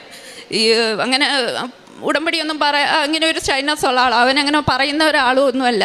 എന്നിട്ട് കൂടി ദൈവത്തിൻ്റെ അവൻ പറയാം, എനിക്ക് വിശ്വാസമുണ്ട്, പക്ഷെ നീ അങ്ങ് പറഞ്ഞോ സാക്ഷ്യം, ഞാൻ കയറും, എൻ്റെ മാതാവിനെ എനിക്ക് അതുപോലെ വിശ്വാസമാണെന്നാണ് പറഞ്ഞവൻ. അങ്ങനെ അവന് വിശ്വാസത്തിലേക്ക് വന്ന് ഈ ഒരു സംഭവത്തിലൂടെ കുടുംബത്തിൽ. അതുപോലെ തന്നെ അച്ഛൻ ആണെങ്കിലും മാതാവിനെ ഇപ്പം തൊട്ട് പ്രാർത്ഥിച്ചാണ് ഇരിക്കുന്നത്. ഒന്ന് കിടക്കണമെങ്കിലും ഒന്ന് പ്രാർത്ഥിച്ചിട്ടേ കിടക്കുകയുള്ളൂ. പക്ഷേ അങ്ങനെയൊന്നുള്ള ഒരു പ്രാർത്ഥനയുള്ള കുടുംബമൊന്നും അല്ലായിരുന്നു. പിന്നെ പറയാനുള്ള രണ്ടാമത്തെ സാക്ഷ്യം എന്ന് പറഞ്ഞാൽ അനിയൻ്റെ വിവാഹമാണ്. അവന് ഞങ്ങളാണെങ്കിൽ ഒരു 7 വർഷമായിട്ട് വിവാഹം നോക്കുന്നു. അവനിപ്പം ഇപ്പം ഈ ജനുവരി ആയപ്പോൾ 33 എന്നിട്ട് ഇത് അമ്മയ്ക്കും അച്ഛനും ഒരു വലിയ വിഷമമായിരുന്നു ഈ ഒരു അവസ്ഥയിൽ. ഞാൻ കല്യാണം കഴിഞ്ഞ് പോയി, അവൻ അമ്മയും അച്ഛനും അവനും മാത്രമല്ല, എന്തൊരു അതുണ്ടെങ്കിലും അച്ഛനും അമ്മയും അതുപോലെ നോക്കുന്ന അവനായിരുന്നു. അന്നേരം കൂടെ ഒരു തുണയായിട്ട് ആരും ഇല്ലല്ലോ എന്നുള്ളൊരു വിഷമമായിരുന്നു. ഞാൻ ഈ ഉടമ്പടിയിൽ വെച്ച് പ്രാർത്ഥിച്ചിട്ടുണ്ടായിരുന്നു. അവൻ്റെ വിവാഹം നടക്കാത്ത വലിയൊരു വിഷമമായിരുന്നു. ദൈവത്താൽ നിറഞ്ഞൊരു പെൺകുട്ടിയെ ഞങ്ങൾക്ക് തരണേ എന്നുള്ള ഒരു പ്രാർത്ഥനയുള്ളായിരുന്നു. അങ്ങനെ ഈ അമ്മയ്ക്ക് ഈ ക്യാൻസറാണെന്ന് കൺഫേം ചെയ്യുന്ന ആ ഒരു സമയത്തായിരുന്നു അവൻ്റെ വിവാഹം ഉറപ്പിക്കുന്നത്. അതും വീട്ടിൻ്റെ അടുത്തുള്ള ഒരു പെൺകുട്ടി തന്നെ വിവാഹം. ഞങ്ങൾ ഒരുപാട് ആലോചിച്ചതാണ്. അങ്ങനെയാണ് ഇത് മാതാവ് ഞങ്ങൾക്ക് ഒരുക്കി തന്നത്. അതും ഇതിൻ്റെയൊക്കെ ഇടയിൽ ഞങ്ങൾക്ക് അതിനായിട്ട് വിവാഹമാണെന്ന് പറഞ്ഞൊന്ന് സന്തോഷിക്കാനില്ല, കാരണം ഈ ഒരു അവസ്ഥയിൽ. പക്ഷേ ദൈവമായിട്ട് ഞങ്ങൾക്ക് കൊണ്ട് മാതാവ് തന്നതാണെന്ന് ഞങ്ങൾ കുറച്ച് വിഷയമുണ്ട് ഈശോയും. അങ്ങനെ ഇത് കഴിഞ്ഞ് ഈ ജനുവരി 22 അവൻ്റെ വിവാഹമായിരുന്നു. അതിന് മുമ്പ് ഞങ്ങളിവിടെ വന്ന് അമ്മയുടെ സാക്ഷ്യം കൂടെ പറയാനായിരുന്നു ഞാൻ വന്നത്. അന്നേരം അനിയൻ്റെ വിവാഹമായിരുന്നു 22. ഞങ്ങളൊരു 21 ഇവിടെ വരുന്നത്. വന്ന് ഇതെല്ലാം സാക്ഷ്യമെല്ലാം ഞാനിവിടെ എഴുതി കൊടുത്തപ്പോൾ സിസ്റ്റർ തന്നെ പറഞ്ഞത് വിവാഹമൊക്കെ കഴിഞ്ഞ് അമ്മയും മോനും ഒക്കെ കുട്ടിയൊക്കെ ആയിട്ട് വരാൻ. അങ്ങനെയാണ് ഞങ്ങളിപ്പം സാക്ഷ്യം പറയാനായിട്ട് വന്നത്. ഈ ഉടമ്പടിയിലൂടെ ഒരുപാട് ദൈവത്തിലോട് അടുക്കാനും ആഴപ്പെടാനും ഇതിലൂടെ കൂടി കുടുംബത്തിന് തന്നെ ഒരു സമാധാനത്തിലേക്ക് കൊണ്ടുവരാനും സാധിച്ചു. എൻ്റെ ഈശോയ്ക്കും അമ്മ മാതാവിനും ഒരുപാട് നന്ദി. കൂടാതെ ഞങ്ങൾ പ്രേക്ഷിത പ്രവർത്തനങ്ങളായിട്ട് ഈ അമ്മയ്ക്ക് ഈ ഒരു സാഹചര്യം ഉണ്ടായിട്ട് പോലും അവൻ എൻ്റെ കൂടെ നിൽക്കുമായിരുന്നു. ഞങ്ങൾ പൊതിച്ചോറ് കൊടുക്കാനാണെങ്കിലും ഞാൻ സ്ഥിരമായിട്ട് ഓൾഡ് ഏജ് ഹോമിലും ഒക്കെ പോകുന്നതാണ്. അവിടുത്തെ അമ്മമാരും അച്ഛന്മാരും നമ്മുടെ അമ്മയും അച്ഛനെയും പോലെയാണ് നമ്മൾ കാണുന്നതും. അവർക്ക് വേണ്ടുന്ന സഹായങ്ങൾ ചെയ്തു കൊടുക്കും. കുറച്ച് നേരം അവരെടുത്ത് സംസാരിക്കുമ്പോൾ തന്നെ നമുക്കൊരു റിലാക്സേഷനാണ്. പിന്നെ ഞാൻ നേഴ്സാണ്, അവർക്ക് വേണ്ടുന്ന എന്തെങ്കിലും സഹായം ഉണ്ടെങ്കിൽ ഞാനത് ചെയ്യാറുണ്ട്. അമ്മയ്ക്ക് യേശുപ്പയ്ക്ക് ഒരുപാട് നന്ദി പറഞ്ഞ് ഞാൻ ഈ സാക്ഷിയോട് അവസാനിപ്പിക്കുന്നു.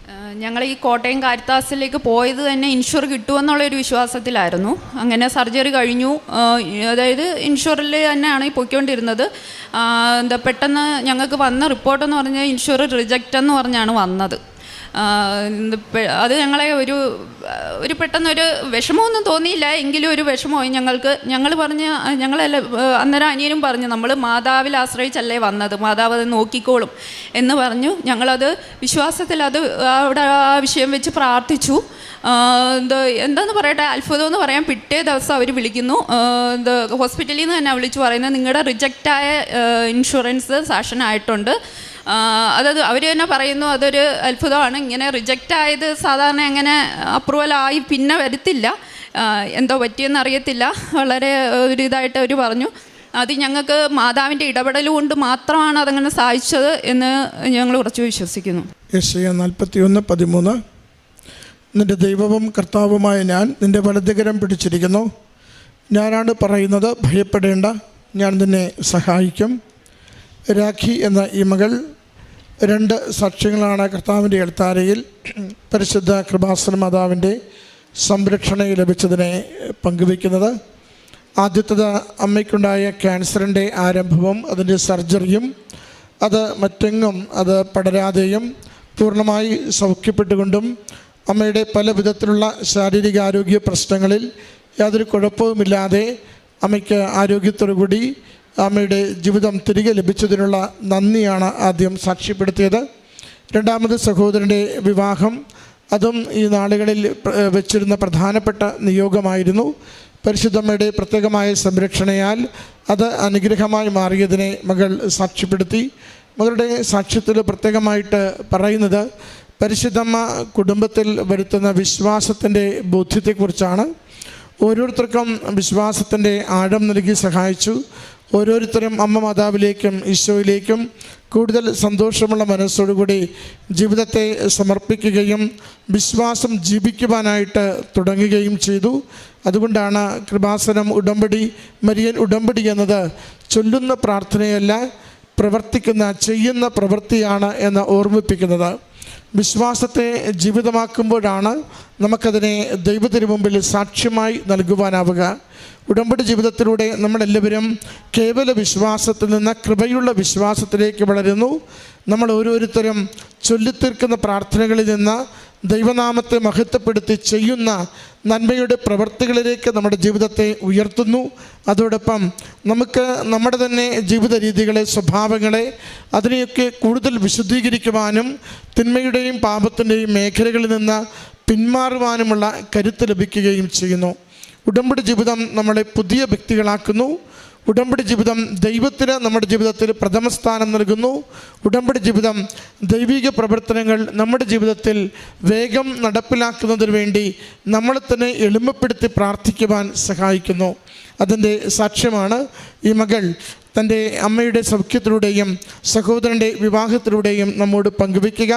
ഈ കുടുംബത്തിന് ലഭിച്ച എല്ലാ നന്മകൾക്കും നന്ദി പറഞ്ഞുകൊണ്ട് കരങ്ങളടിച്ച് ഈ സാക്ഷ്യം സമർപ്പിക്കും.